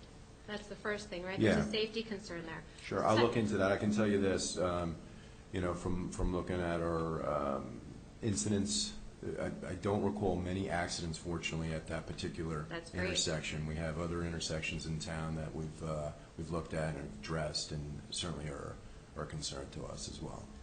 Secondly, to observe the law, I have seen folks blow through that light because it's so fast. So it would appear as though folks are running the light when they assume they have more time. We don't tolerate that. Of course we're not. very aggressive out there enforcing all our motor vehicle laws, so we're going to Right. continue to do that. I appreciate that. Thank you. Okay, second and more important question for tonight on the warehouse. Regarding the testimony we are hearing from both our planning board and our town council members in this forum, we would like to know, or I would like to know actually, where are the answers to the questions being posted, and are they to become part of the official public record? Now, this whole process is new to me, right? So these questions are probably basic, and that's intentional because I'd like to understand this process a little bit better. So can I ask a clarifying question? Sure. Again, so I'm switching, to Mr. Ryan's point, we have to be careful, right? So I'm answering your question as a member of the planning board, not a member of this. Okay. So are you referring to the questions that were gathered that were asked of the applicant that they answered in the second hearing? Are you referring to those, to that Any and list all of questions? including that. So there was a stenographer that was there, so there will be a transcript, I'm sure, posted. I don't we have our own minutes and we have our own information that you can get from our personnel. I will make a note because I'm not sure. I know that the applicant went through, I think he said there were 72 questions, and he went through, I think, about 58 of them. And that should be captured in the, I don't know if it'll be captured in the minutes, line by line, probably put together because some were repetitive. But that information should be part of our minutes. And so the minutes are official public Yeah, I just wanted to make sure that, So Okay. we take our own minutes, and we publish those once they're memorialized. Okay. Thank you for that. Last part of my question, if, and I'm not suggesting this is the case, but if any of the testimony has proven to be inaccurate over time, and I've heard lots of sneers behind folks testifying over the last few months, unfortunately, doubting the accuracy of the testimony, it seems. But if that has proven to be inaccurate and a different outcome occurs than what is testified during these meetings, what recourse does the public have? And what actions, if any, is this council prepared to take? I believe that would be planning board. That would not be council. Planning board. Yeah. That would be planning board. My question would be to any of the boards that are hearing, understanding, seeing this Yeah, application. I don't know what the planning board is. This is a preliminary approval for site plan, so this is a planning board approval matter, so I think it's appropriate for Tom Collins to address it. Basically, all they can do with that at that juncture is file the rest of their permits with the state, county, other agencies. That's all they're authorized to do as a function of this particular application. Any other question, I think, would be probably more appropriate for Tom Collins to answer in this regard. Tom Collins being the attorney for planning board. Are you saying if any of the reports were false? Well, no, I'm suggesting if they turn out to be inaccurate, right? As we know, anyone can give testimony. They are sworn, of course. However, who's to say it's accurate? If it proves to be inaccurate is my question, and I'm not suggesting it is. This is a new thing for me. What happens? I suggest that be addressed to Tom Collins, because Tom Collins is the one that advises the planning board as to the testimony, as to the resolution that they would prepare as a result, so that would be all under his purview. Okay. Thank you. I can follow up, just Kathy, you asked about whether the answers to the I can't hear him. Can you hear him? April 6th hearing will be. I'll let you know, I did request a copy of the transcript of those proceedings. I called the Secretary of the Planning Board. He informed me that they do have a recording of that proceeding, but I have to Oprah to get it. Mayor, if he's. Yeah, I can't. You're going to have to approach the Okay, front. sorry. Just to clarify, so I think Kathy, you asked, and correct me if I'm wrong, whether the answers to the public's questions that were held on April 6th will be made available in some format or another. I understand there may be minutes, but I also know that was recorded, both, I guess, audio, and I called the planning board secretary, whose name escapes me, I'm sorry, who said that if I wanted a copy of the recording, I'd have to Oprah it, which means open public records. And I asked, well, I understand there was a court reporter at the actual, or stenographer at that hearing who was taking down the testimony. That is true. But they, meaning the planning board, does not have a copy of that transcript. All they have is the audio recording. So what I've done is I called the attorney for the developer and asked, can I have a copy of the transcript? That message was relayed to him. And I'll follow up. If not, what we'll end up doing is probably calling the court reporter and purchasing a copy of the transcript if the attorney says I can't give it to you for whatever reason. So please know we are trying to get an actual written transcript of what transpired. I would hold on that until we talk to Mr. Collins, because I want to validate the fact that that transcript is not going to be entered into evidence with the application. So I think you're jumping the gun to spend money to do that when we might be getting it for free. And I'm going to defer to Mr. Collins on that. But my understanding, based on every other thing that is ever presented with any hearing that we ever have, everything usually becomes an exhibit attached to the application. So before you go out and spend money on that, I'm recommending that we bring, that we confirm that with the attorney.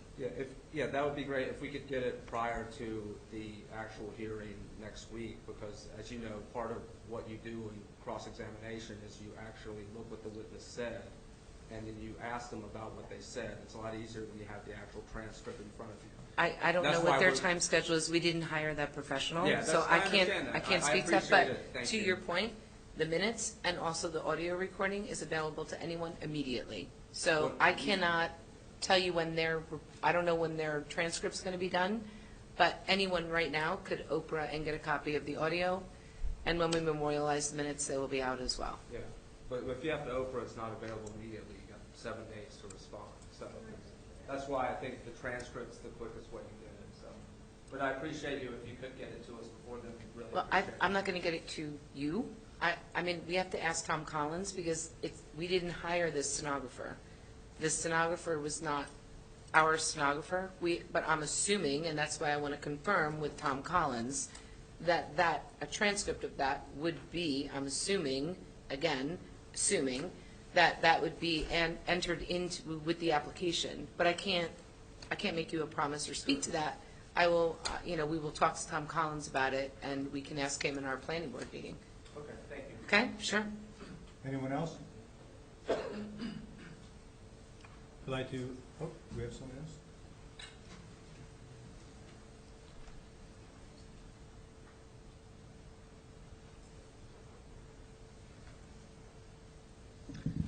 I feel unsure exactly how to word this, but it seemed with these 3 bodies involved, there's an element of fantasy and naivete that we've ended up in this rotten situation the way we have. So when you say you're going to hire experts, it really raises my anxiety. I don't know if this is accurate, but I was told that in the beginning, the police department said there would be no traffic problem. So are we going to trust you to get an expert that's going to see what I see and have experienced? Going to Sparta Village North, I was out all day today, early in the morning, in the middle afternoon, in the late afternoon, between here and Newton and all around town. The traffic in Sparta was heavy at all those times. So how can we visualize that we have this warehouse and there's not going to be a traffic problem exponentially to the nth number that I can't even name? How can we trust that you're going to hire the people of Sparta can trust as experts?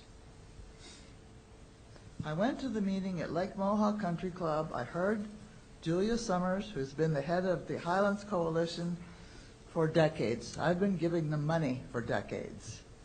Their expert talked about the probability that a hydrologist was going to be needed to testify regarding the stormwater, and he talked about the vulnerability of the aquifer as it is right now. Right now, it's putting out more water than it's taking in, not taking into consideration this impervious surface that's going to prevent rainfall coming over this enormous area to feed the aquifer. How are we going to know you're going to get the right person? Are you going to go to the Highlands Coalition and ask their advice for a very capable hydrologist? We need to know that our water is safe. It's not healthy now. What are you going to tell us about the qualifications of the experts you're going to hire? Because this element of naivete I referred to before is frightening. We've got 3 agencies, and we've got this Megillah. Well, first of all, this application, again, this is only a preliminary site plan application. So first of all, it has to go to not only through all of our professionals, it also has to go to the state, it has to go to the county, it has to get approved. There are a number of different professionals that are going to be looking at this. Well, your very first question regarding traffic, we have not had a hearing yet about traffic. Again, I'm answering as planning board member. There has not been a hearing about traffic.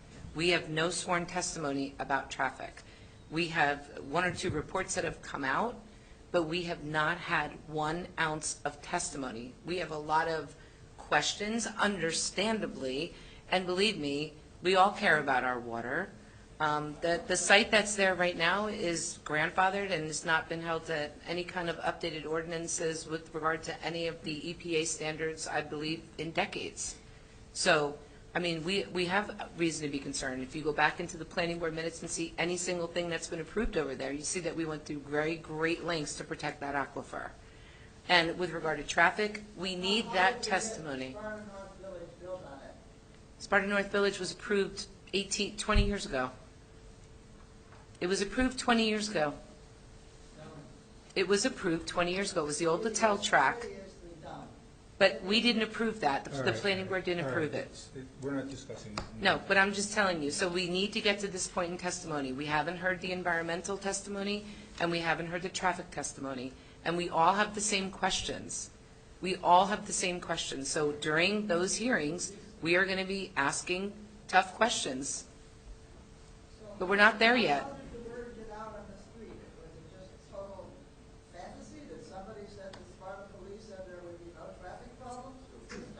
No, they submitted a letter with our application, but we have not had, we don't know, we have not had any testimony yet. So we have to have the testimony to understand why. I'm sure they have a reason. You have to understand right now, the only thing that's on the application is an empty, big, 2 empty, big, huge buildings, period. It is unknown right now. What is going in there? Who's going in there? Every single tenant goes before the planning board that puts conditions on and whatnot. But we're getting too far ahead of ourselves. We have to get through these hearings first. One other very serious question I have. Why are we promoting the building of a warehouse when we don't even know who's going to be in it, or in the unlikely event that nobody will be in it? No one's promoting it. I don't understand what you mean by promoting it. We're not promoting it. It was an application that came in. Yeah. We didn't go out looking for it. It came in. And I don't know. I was up at the Chelsea up at North Village 3 different times today, to and from on 15. And I don't know. You hit the wrong times because I had absolutely no traffic the times I was through. I did not go at rush hour.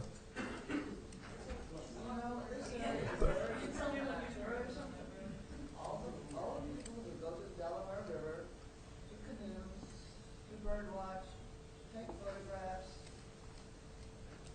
are going to be seriously affected if this situation comes about. Yes, Friday afternoons are tough on 15. I will say that, but that's not because of North Village. That's because of the Pennsylvania.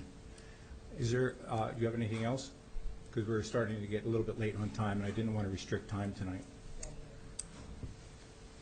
Is there anyone else? Anything different to say?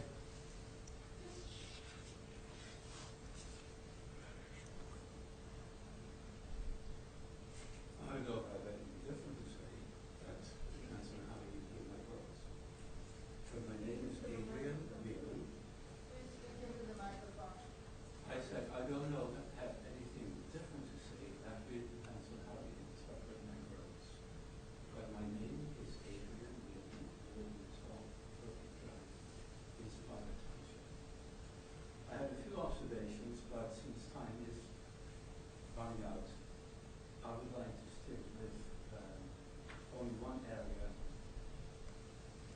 and that's an observation.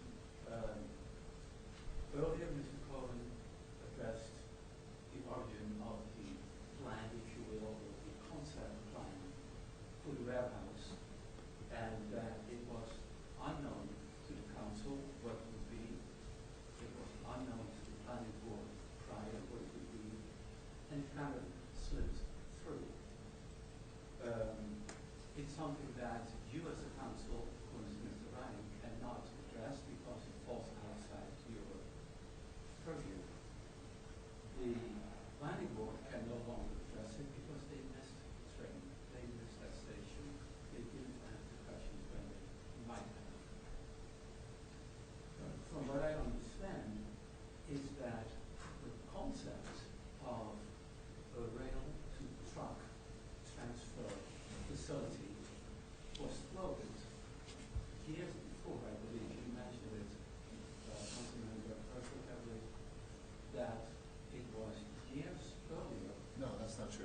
I said the engineer has recommended warehouses as a form of economic development. Beautiful. And thank you. Thank you. And I thought that was what you referred to, that the idea that this was a viable development option existed prior to the application, prior to the actual change in the ordinance. I believe you said since the 70s or 80s. And so it has been around. And at one point, Blind Crest caught the idea that this was a great business opportunity for them. By the time they came on the scene, they had a well-developed idea of what they wanted. So somehow, it must have connected with whoever talks in the township about these things, whether it's engineers or interested parties. And since the council cannot investigate where it originated, and the planning board cannot, it falls, I think, to the public to look into this. Because who else can ask the questions? You cannot go back prior to your origins. We can. And so I think that the difference between fear and concern is that, yeah, the public has a concern how this came about, how a fully developed plan all of a sudden sprang out of, well, out of nothing, out of nowhere. There had to be some sort of contact. And that, I think, is a legitimate thing for the public to investigate further. So while it is perhaps painful for the council or for the various planning boards, zoning boards, to be confronted with questions that may not always be smack on target, these are questions that are going to be asked. And since you cannot provide answers by law, you will get to the public about it more, painful as it might be, if sometimes we, the public, get things a little bit wrong. And then you set it straight. But this is a joint effort. The one thing that connects you on that side of the room and us on this side is trust. And so, as we ask questions, I think we would like to also have answers beyond this does not belong here, this cannot be answered yet. I think we're going to have a process where we have a lot more questions and a lot more comments, even if not all of them are 100% accurate.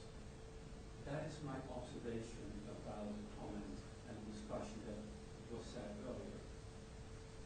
But I also have a question. And the question is one that I'm also going to ask at the planning board. It was something that was stated here very explicitly about the concept of rail to truck. And that is that it would somehow reduce the carbon footprint of truck traffic, that it would somehow reduce perhaps even truck traffic on our roads. And I honestly, truly do not understand how such a thing could be, since you seem to understand the concept that escapes me. Can you explain to me how merchandise, cargo that comes in by train is going to reduce truck traffic around Sparta and around this warehouse development? So I'll answer that because I'm the one that made the comment. And I said, after, as a member of the planning board, and I said this at the planning board, I believe, the night of this, to me, it's great to reduce your, the option coming forward to do things to use the asset that we have, in my opinion, is good to reduce, to look at different ways to reduce your footprint. Now, testimony later in the game suggested and that 4 truckloads are off the road for every 1 rail car. Now, I need to do my own, I've done some different research. I work for a company that ships and sells and moves a lot of stuff. And I have to be honest with you, if we're looking at, again, things are coming up here. They're coming up here on a truck. They're not getting airdropped with a drone. They're not doing anything. This is how they're getting here. There's only one way. There's no ships. There's no nothing. They're coming up here on a truck. So what I said was, when the planner brought this to the planning board, my opinion was This is a great potential for us to reduce a carbon footprint, meaning a great opportunity to get trucks off the road, to bring the stuff up in rail, and if it goes rail to rail, even better. It comes up on rail, that gets trucks off the road, and it leaves on rail, that gets trucks off the road. I was expressing, when I made that comment, my opinion based on the recommendation that was made by the planner to, with regard to the ordinance. So that is not the planner's words, those are my words. I'm trying to understand the concept of how the rail to truck will reduce our truck presence, our truck volume on our local roads. You just mentioned. So it's not rail to truck, it's rail to warehouse. Rail to warehouse. Rail to warehouse. So what they're saying is that, was it four truckloads? Four truckloads to a rail car. 4 tractor So trailers. instead of having 4 trucks unload at the warehouse, 1 rail car instead of 4 trucks. That's what they're saying. Right. And yeah, that is something that I also heard at the last planning board meeting, spoken by the chairman, you councilwoman, also and Mr. Ford. And the concept simply is taken. If we have, say, a train with merchandise leave Chicago, come to Sparta Junction, from Sparta Junction to the diamond shape warehouse. Let's say 25 cars. That takes 100 trucks off the road in Illinois. It takes 100 trucks. Those trucks have to get to the, no. Whoa, rewind. Those trucks have to get to the warehouse. So they come through New Jersey. They come down Route 15. You're not taking them off the road in Illinois. You're taking them off the road here too. I would like to complete my sentence. Right. So a train, one of the options of bringing merchandise to the warehouse, say leave Chicago, because that is where there was a large contingent of merchandise headed for New Jersey. That takes 100 trucks off the road in Illinois, which is good. It takes 100 trucks off the road in Indiana, which is also good. In Ohio, in Pennsylvania, a little bit in New Jersey, and then comes to Sparta Junction. Train gets split, 16 and 9. It gets offloaded at the warehouse, and now we have 100 truckloads of merchandise sitting in the warehouse. We don't know that. Because what if it goes rail to rail? This is what we have to ask at the next hearing. What if, and this is an unknown, it's an unknown, so I understand where the concern is, but this is what we have to get through testimony. These are questions for at the planning board at the traffic hearing, because what we need to understand is it going rail to warehouse to rail, in which case, what's the impact to traffic? Or is it going rail to warehouse, maybe some back on the rail, or maybe some in trucks? These are the questions that we have to get to in the next hearing about the traffic. That is true, and that's a practical concern. I'm trying to get to the conceptual. You know, we're getting to the point where We don't have the people here to answer it. we don't have people here. We're asking questions that there's no way we have answers to because we have not heard the testimony yet. That is true. That's the Mayor, if I may, this is also not a jurisdictional matter for the mayor and council, it's a jurisdictional planning board. The applicant's going to have an expert that can be asked, and Sparta's expert professional will be there to be able to address this as well. That's planning board not here. correct, and that's what I said at the beginning, so that was different perhaps from what you're used to. You did say something different. I said I would also ask this at the planning board. Yes. Now, since this idea that rail to warehouse to another means of further transportation, trucks, sometimes rail, has been part of the whole conceptual framework from the very beginning, and it has now taken, after so many years, from the 1970s until now, in 50 years, nobody had asked the question, apparently, where is the truck reduction for Sparta? That's you have to wait for the testimony. Cargo by train what's going to happen next? What's going to happen That's next the traffic is that- study. That's the traffic study. We can't answer that. No, it's conceptual. But Eastern Propane, the propane company gets propane now on the rail, Yes. right? So there's trucks off the road there. It's coming in on rail. There's another company back there as well. There's 5 companies that are getting things off rail right now in that development.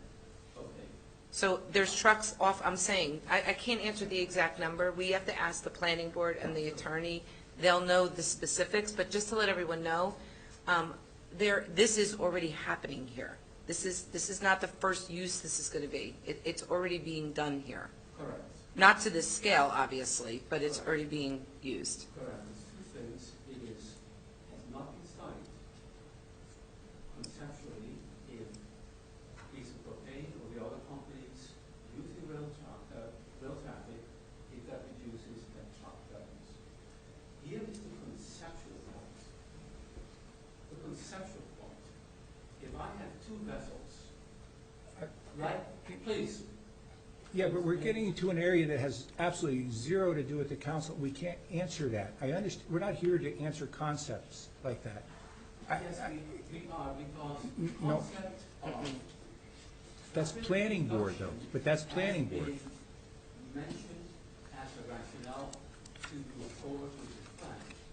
It would take this many years for that idea, this incorrect idea to take hold, then I think it's appropriate for the council to understand the physics of the matter so that when it does come to your wheelhouse, that you have time to digest the physics of this. If cargo comes in via rail and it gets moved on, if it goes from rail to warehouse to a rail and you have the same cars, that's like the Amazon model. A full car comes in, a full car goes out. But if at one point we have a full train car come in, and what are we going to do with that cargo? We need to bring truck capacity to the warehouse in order to take it out. And instead of reducing truck traffic, and this is basic Newtonian physics, this is what we learned in 4th grade. You cannot have 2 objects in the same place. You cannot have a full truck come to the warehouse and put the other cargo on top of it and then leave it. No.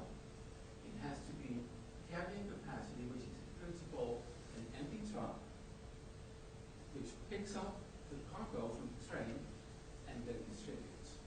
So instead of reducing truck traffic, we're doubling it. We're doubling truck traffic for each train load that comes in. That is physics. That is as basic as it gets. And that is something that everybody seems to have missed or does not want to address. Yes, I'm going to ask the expert, but this is not an expert question. Nobody has missed anything. We haven't had the chance to ask the questions yet. Nobody has missed anything. We all completely understand. We have to also be patient, and we have to ask the questions in the hearing. Respectfully, when I made my point, I was told, look, it has been done by all the other warehouses, but it's propane, no problem. But there is a problem. So in other words, there is a problem conceptually. Okay. This whole plan. And I would like that to be out and on the record so that when I ask the question again in a few weeks at the planning board, that I don't get essentially a misunderstanding as a returning plan. This rail to truck or rail to warehouse to sometimes train, sometimes truck has not any benefit for Sparta. It's the opposite. It's the opposite. It doubles the footprint that Amazon would have had. Amazon brings in full trucks and leaves with full trucks. Understand the This concept. plan brings in empty trucks because they need to leave with that's full not trucks. true. All right. They bring in a train and 2 trucks for 1 cargo. Okay, I understand. I'm going to have to move on. It's already, I usually, control it to 1 hour, and I've given 2 hours now. We've got to move on. Do you have anything else? We will take that under advice. As I say, I have a whole list, but there's more meetings. Yes. And bring it up to the planning board. And I will bring it up to the planning board, but I would like you to digest this also. Because this is something that you will be asked to look at once it comes to this chamber. All right, I So thank you. appreciate the time that you gave Thank us. you. Anybody else? I'd like to move on to the manager's report.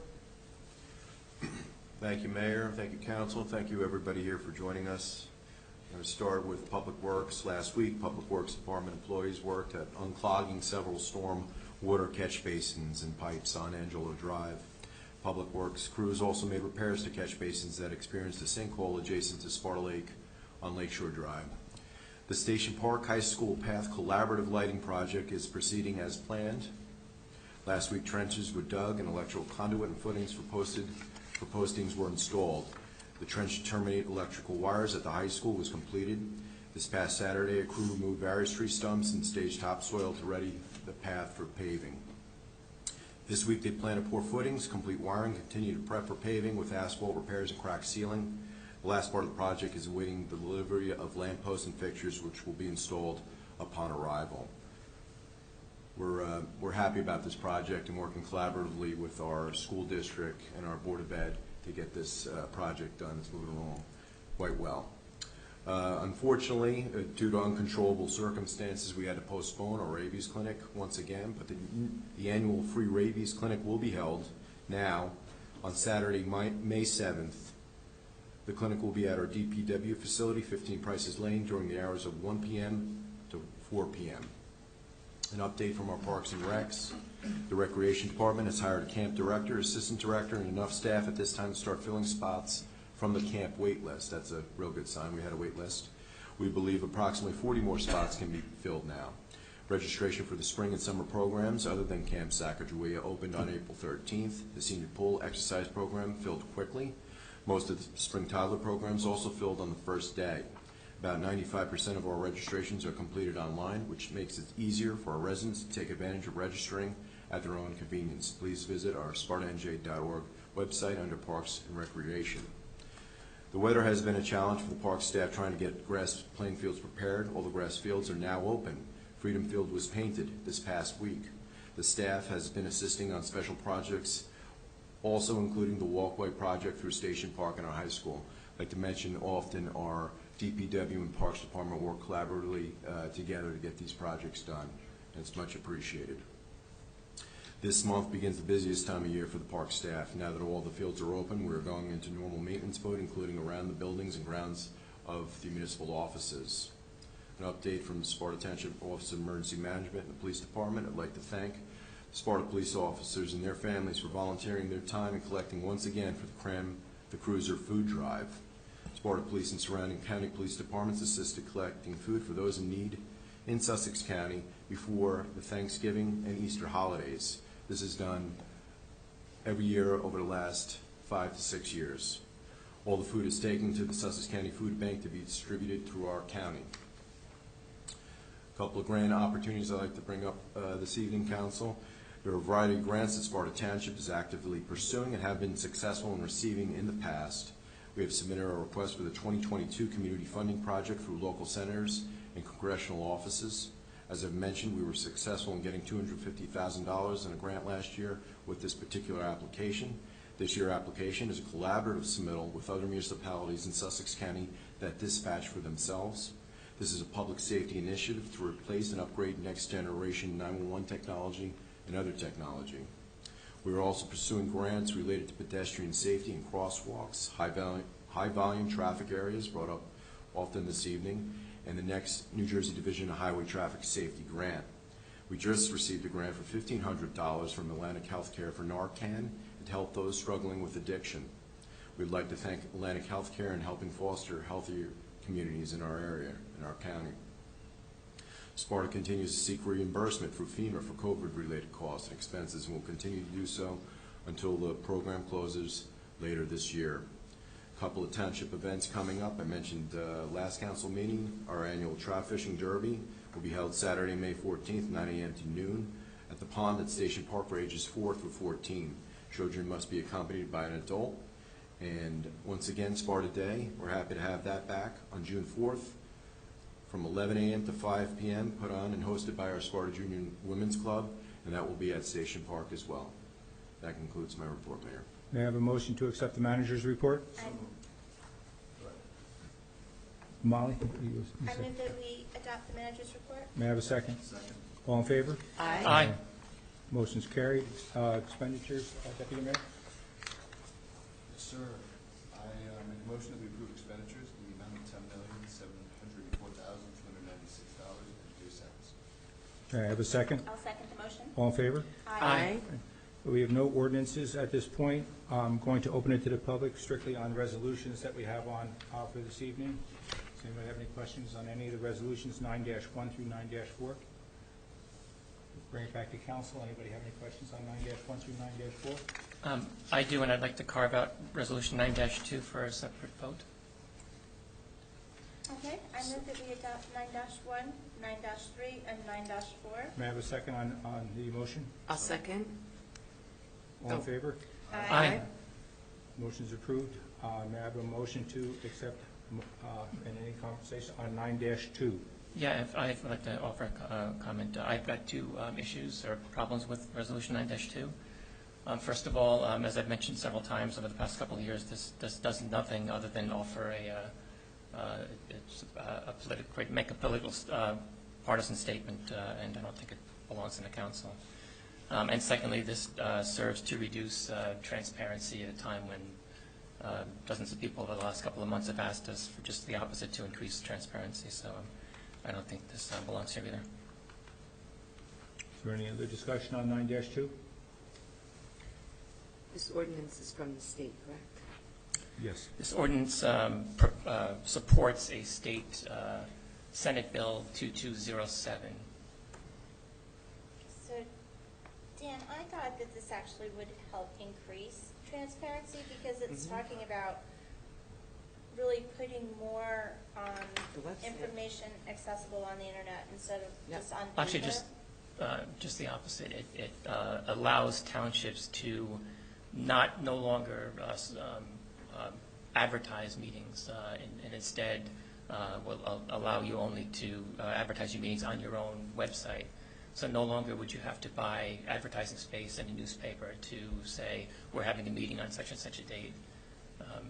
And the spirit of the law, and you can make a good case that way, the spirit of the law or this proposed bill. We all want to be transparent and we want to be clear. So which part of it concerns you? That we're no longer advertising our meetings in newspapers. It doesn't say that. It says you don't have to, right? And I didn't read the whole thing. The whole Senate bill was very long, but I read a lot of it. I mean, my perception of that is, I don't think it's a problem to include newspapers, but the majority of people want to, I guess, maybe having both as a Well, we do have both. We do advertise on our own properties, and by law we have to post in the legal notices that we're having a meeting at a certain time.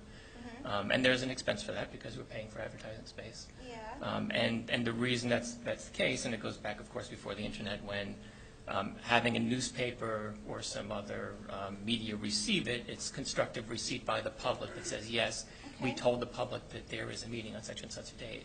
Then people have to pay for that, right? They Well, we do have to pay for that, yes. The Yes, taxpayers have to go definitely, buy a paper to get and you have to buy it on the right day that the notice is in too, correct? No, you don't have to buy a newspaper to get that. I look at news online, and you can see the same So thing. if you're looking at the news online, what's the difference between looking at it online versus looking at it on the website? I mean, I don't have a problem because I don't care where they go. If it's It's all right, fine. I want to ask Kate, because the person that posts the notices, is it very time consuming in terms of posting the notices for the newspaper as well as the internet? Is it the same amount of time? Is it the same amount of time? But if it was, So would we propose that we amend this to include newspapers for the time being and then? Well, this resolution supports an existing bill up at the New Jersey Senate. So yes, it has nothing to do with us. We're just lending our voice to support this Senate bill, which is now stuck in committee. so as of right now, if I'm understanding this right. So it doesn't do anything. We don't have to do it anyway. Well, this, like I said, this We doesn't are accomplish doing it, anything. but we don't have to do it. Right. Because the state says we don't have to do it, and we're already doing it. No, that the right? state No, it's not. requires municipalities to publish their legal notices Yes. in newspapers. Right. And presently pending in the New Jersey State Legislature is a bill that would no longer require municipalities to publish in newspapers. They could simply publish on official government websites. So there's been no decision yet.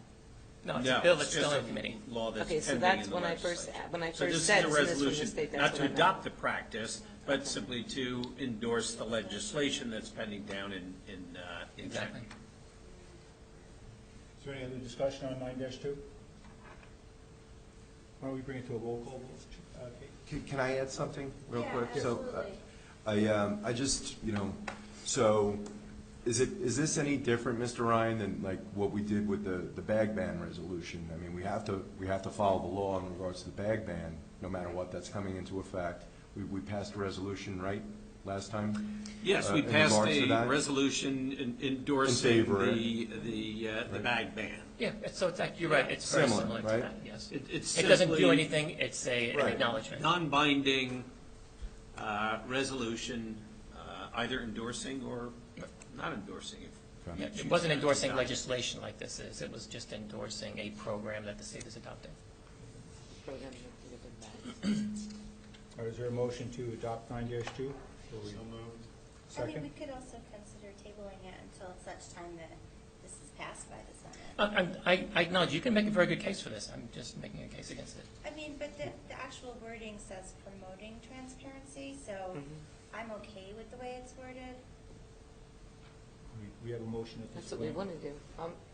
Is there a second to the Yeah, let's see, motion? promoting transparency. I'll second the motion.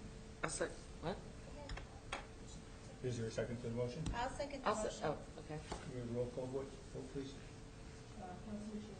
No. Yes. Yes. Yes. Yes. 9-2 is passed. Are there any council liaison updates? Councilwoman Walsmith? Not this evening, Mayor. Councilwoman Frist?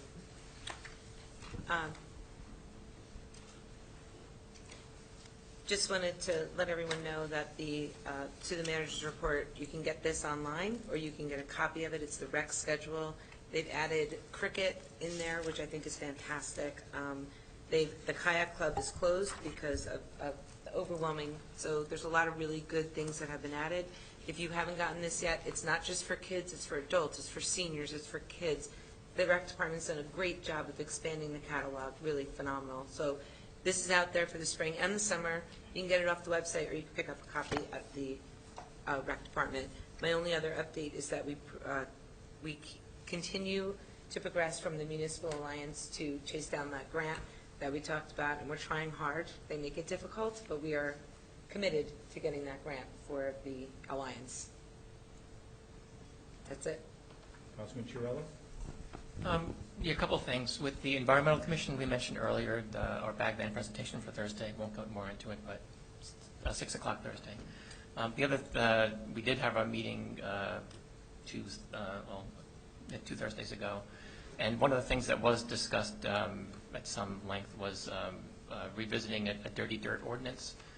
This came up, I want to say 2 or 3 years ago. It was my first year on the council, where an issue arose in Wantage Township, and there was Wantage to pass a dirty dirt ordinance. And I believe since then the state has passed something, that there is a new state regulation now for this. I don't know if there's any gap between what Wantage had passed and, not that we have to do what Wantage did, but about addressing the dirty dirt versus what the state does. So I think, if I'm not mistaken, that something might have been put in place already at the state level. But in any case, we had that discussion at the Environmental Commission, and circulated some model ordinances and the like. And maybe at some point, I guess that might come before the council or the planning board. But it was an interesting discussion. And that's all I have. Councilman Hirschberg? And I have none at this time. Is there any old business? We'll start with Councilman Chiarella.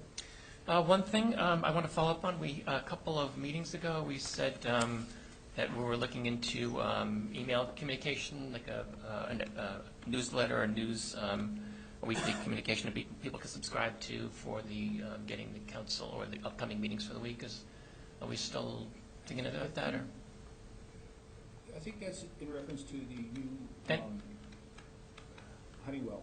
Yeah, rave, I don't whatever. know if that's in it. Is that in? Is that? We don't have the new system yet. We do have the new system just got put into place. We're actually going to exercise it tomorrow. Oh, nice. To announce. From there we can move on with okay. Excellent. I believe it's supposed to populate the Honeywells.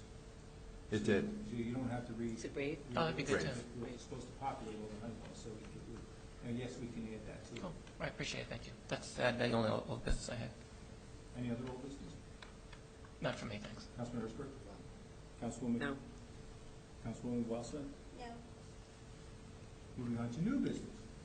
Councilman Chiarello? Yeah, two things actually.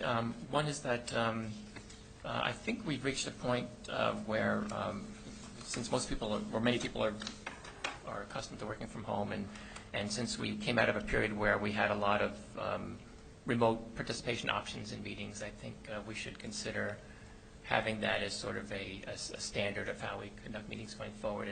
And we don't have to have remote participation per se in terms of being able to interact remotely, but maybe a start could be just live streaming the meeting so that somebody can participate from home without having to physically come here. I think we've reached a point in our technology progress where we can do that. Maybe that's something that the new media we're hoping to install will enable. But I'd like to advocate for that if that's we can.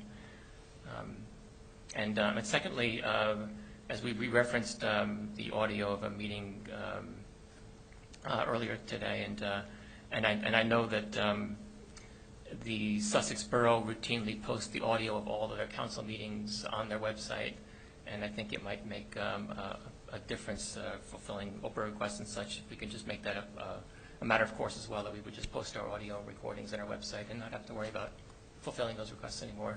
Right now the technology we use is kind of old. You get a CD. How many people have a computer that you can read a CD, because you have to have native software to listen to it. It's not on a WAV file. It's on a native format for the software that you use. So it's a little dated, like 1980s type of dated. So Dan, you're on the technology committee, right? I am. So I would recommend, we've talked about the meeting setup.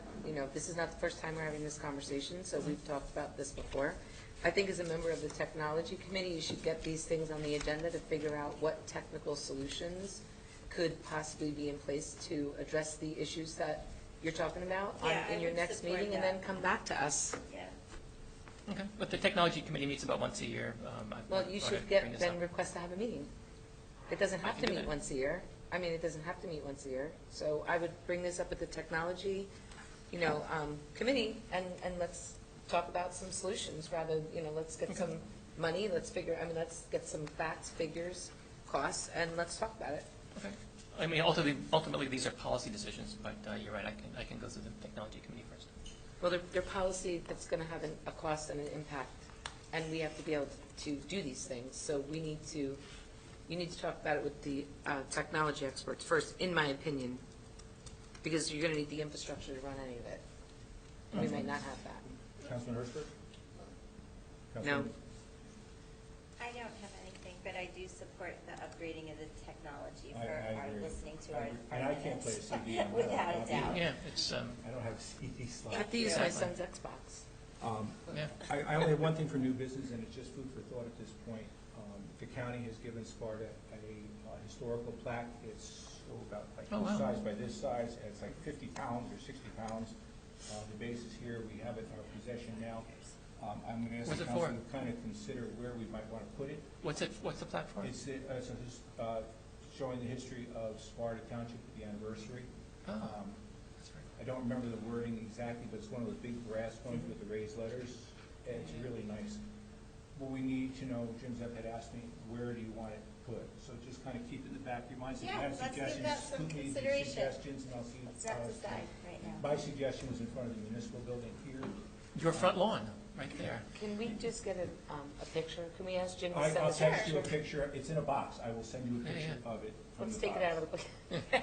He doesn't want to take it out of the box. He says it's heavy. I'm sure.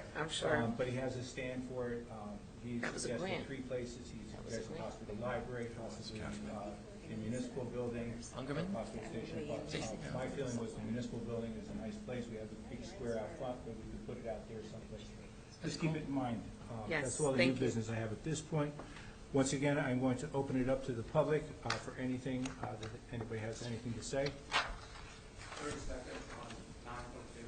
I would just ask if the town does decide at some point to not publish in the newspaper, that you just let the public know that here on out, we're going to be doing it by website as opposed to newspaper. Second thing is, I'll have you know that at the Board of Election, we're actually doing the opposite. We're actually looking into increasing our coverage in newspapers. I think right now, our notice is going to be News Herald, which in my mind and others is not the best means by which to, it's helpful, but I think there's also some local publications, Athens, Sparta, et cetera, that has better reach. And so I would just thought that council should be informed of that. And then finally, I understand this is just a resolution in support of the Senate bill, and that even if the Senate bill passes, unless there's an explicit prohibition on publishing in the newspaper, meaning the bill said you are not allowed to publish in the newspaper, I would just ask that you actually do more than the statute requires, which would be to publish in the newspaper. Thank you. I don't think, my feeling is with you, Mr. Clark, I think the Sparta Independent is crucial and tap into it. I don't think we're going to go in that direction where we would discount. The Herald, now you can only get it, 4 days a week? And you get Bergen County News. So you don't get a lot of local news in that. But the Sparta Independent goes to every house. Yeah, that's what I recommend to our commissioners, was the Board of Election commissioners, that we do contact. So yes, I personally don't see us going that way, and I would not support us to take it away from you. No. Right. Never. And just for context, that Senate bill has been introduced a number of years, over every legislative session that gets reintroduced, and it hasn't really done much, so. Thank you. And we also have the news system, and we also have our boards, and we also have, so it's a lot bigger than just those 2 things anyway. We advertise them differently, so. Thank you.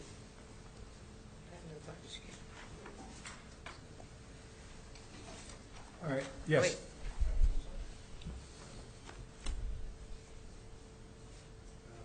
Frank Sanchez, 142 Summit Road. So I just want to appreciate, thank you guys, my first time I've been to a council meeting. Oh, thanks for coming. You guys have been kind people and nice exchange. So my only question is, and I appreciate what you just mentioned, that you would put stuff into the newspapers and things, but then why did we vote the other way, like for a resolution? That's the only thing that I'm kind of not understanding. Because it gives towns the option not to make that expensive. If it's a town that has a tight budget, they don't want to put that burden on the taxpayers. No, They I have the option. understand the bill, thank you. But I'm just wondering Why we voted, not we. I'm telling you why I voted that way. Okay. I mean, that was a little condescending, but I'm telling you why I voted that way. Because I want to give towns the option. It's not saying that we're not going to put it in papers. I mean, can I speak? Yeah. Okay. Yeah. But what I don't understand, right, is you're saying we, the state, but you represent Sparta, right? So I'm asking why Sparta Town Council would vote for a resolution. Some of you looked like it was the first time you read it. There was only 4 resolutions. In support of But it was a question, right? Like, I'm just wondering if we support putting in the newspapers, why we would support this. That's my question. So let me just tell you, if you're referring to me being confused, like whatever, because the actual, if you read the resolution, it says to increase transparency. So when we start having conversations that, to me, I come in here and I say, of course I want to increase transparency, right? And now I'm listening to conversations that are in conflict with my understanding of what this thing is. So if you're asking why I was confused, that's why I was a little bit confused. I will always vote for something that makes us more transparent. I always have in the 10 years I've been here. And I think to Deputy Mayor's point, This is not what affects Sparta. It's to support other communities in as well. We're in a very good position. It might not, these things might not affect us. We all support more transparency. Obviously, that's how it was written that we were given. But, you know, now listening also to Councilman Hertz, or Deputy Mayor Hertzberg, he's got a great point. I mean, this is another facet of this, which is why I supported it, which is, you know what, if you're a smaller municipality, I mean, we have municipalities in Sussex County, I literally think there's 75 people in them, maybe 50. Small, you know. So it's to pick and choose. It's not to say we're not doing it. And just to be honest, we do way more anyway without being told to do anything. So I think the issue, and I can understand how you would think we would be doing something else, but this, to the point, is not something that affects us. It's our support of something at the higher level. So, sure. Anyone else? All right, I had a statement I had typed up and was going to read tonight, but I think I'm going to pass on it due to the late hour. But in summary, there's a lot of garbage being put out there on Facebook. Some of it's actually downright disgusting. For example, a couple weeks ago, somebody asked, is the council meeting live or is it in person? And the answer was live. Torches and pitchforks optional. This is what's coming from our people. And if you want Sparta responsible development to be a responsible Facebook, I think it's time to start monitoring. I'm not going to read my statement, but I am going to address one or 2 points. Mr. Clark had mentioned on Facebook it's going to cost millions of dollars to train our firemen. You got to understand where we are in the application. I don't know who he spoke to or where he got his information, but Mrs. Perlmutter had asked a question about fire. I spoke to the fire chief and the fire marshal, and I said that was kind of a short notice that you had responded with. He said, well, what part didn't you understand? And I said, just, it's okay. He said, we have absolutely no issues with it. It is fully sprinklered, fire suppression systems. It has several standpipes. Our fire department has the equipment to handle it. They have the ladder tall enough for it. And you have to understand, at this point, it is an empty building. So it doesn't take a lot to put out an empty building. Now, when a tenant comes in, it will be revisited. So you've got to understand where we are. For security, you had mentioned security. A couple people have. You show a ship with containers on it. I don't know if it's going to come up the Wallkill or not, but if they want to rob the warehouse, if you look at the application, they will be having their own security force. I've spoken to a lieutenant of our police department and a couple sergeants. I did not talk to the chief because, according to some of you, he's on the take with this whole thing. So I did speak to them, and they don't feel that there's any necessary to have extra patrol cars or extra police to monitor up there. So put that aside. I know these two things don't fit your agenda because I know your agenda is against the warehouse. I appreciate that. No one up here, to my knowledge, has stated publicly whether we're for this warehouse or against this warehouse, but we are getting blasted about it. Then, Mr. Clark, again, our manager mentioned the trout derby. He says, go to the trout derby, it may be the last. What I don't understand is using something positive from the town and twisting it to fill an agenda. The trout we use are going to be put into a pond at Station Park, which is fed from the Wallkill River, which comes from Lake Moreland. Has nothing to do with any impervious coverage or anything else. Second, we buy the damn stuff. We buy the trout, and we fill it. So I don't appreciate when our rec department puts together something, you're twisting it for your agenda. I don't agree with that. The other thing I don't understand is you've taken up 2 planning board meetings to prove it's a terminal. But everything I've read on your Facebook page is warehouse. So are you arguing for a warehouse or are you arguing for a terminal? Now, Mr. Clark took a video of a warehouse of 25,600 square feet, correct? That's what's the size. It had 9 bays. Divide it out. We agree it's a warehouse. If you divide it out, there's 1 bay for every 3,200 square feet. Now take the number of bays on this 880,000 monstrosity. It's 4,600 square feet for every terminal. So there's less terminals, truck terminals, for this large warehouse per square footage than the small ones. Now going back to the fire, there are some small warehouses in this town that concern our fire department more than this warehouse does. And one other location is Suburban Propane is more of a concern. So I ask you, please, I have no problem with opposite opinions or the same opinions because you don't know which way I lean, but I am leaning on facts. We are talking about an empty box at this time. Is there concern what may go in? Yes. But at that time, we can control the zoning board and the planning board as to what goes in and make sure it fits the exact requirements. Please, there is no one up here at this dais that is on the take. We get nothing out of it. I've had a lot of grief. I've had a lot of nasty emails. And I really think that this is not what Sparta's about. We try to work together. I don't need to be called names. I don't need to be threatened. And I don't need to have lies on the Facebook. When I say lies, some of your people have corrected some of them and called people out. I'm tired of reading the garbage, but I do enjoy reading a good argument because I'm not decided on for or against at this point. So I'm learning with you. I've only heard the first 2 testimonies. I don't know the other 4 testimonies, and I think it's only prudent that I don't make a decision until I hear all the testimony. If your mind's made up, that's fine. I don't have a problem with that. But don't make things up to fit your agenda. Now, I know Jen Derricks is here with Tap Into. I know I'm hoping she put some of my comments to dispel some of your fears as to where we are at this point. Please, courtesy, accuracy, let's be real about this thing, and let's work together on it. You saw a basketball team come in here tonight. The reason they won is because they worked together. We can do this, but we can't do it with the slander and accusations. And I will put one thing to rest, is there's no motel going in the plaza. This is getting ridiculous.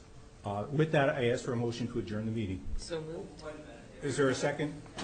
You can't impugn my character and not expect. I didn't accuse character. I stated and I think facts. that's a reasonable inference. And just so it's clear, one, the thing about if you click on the attachment,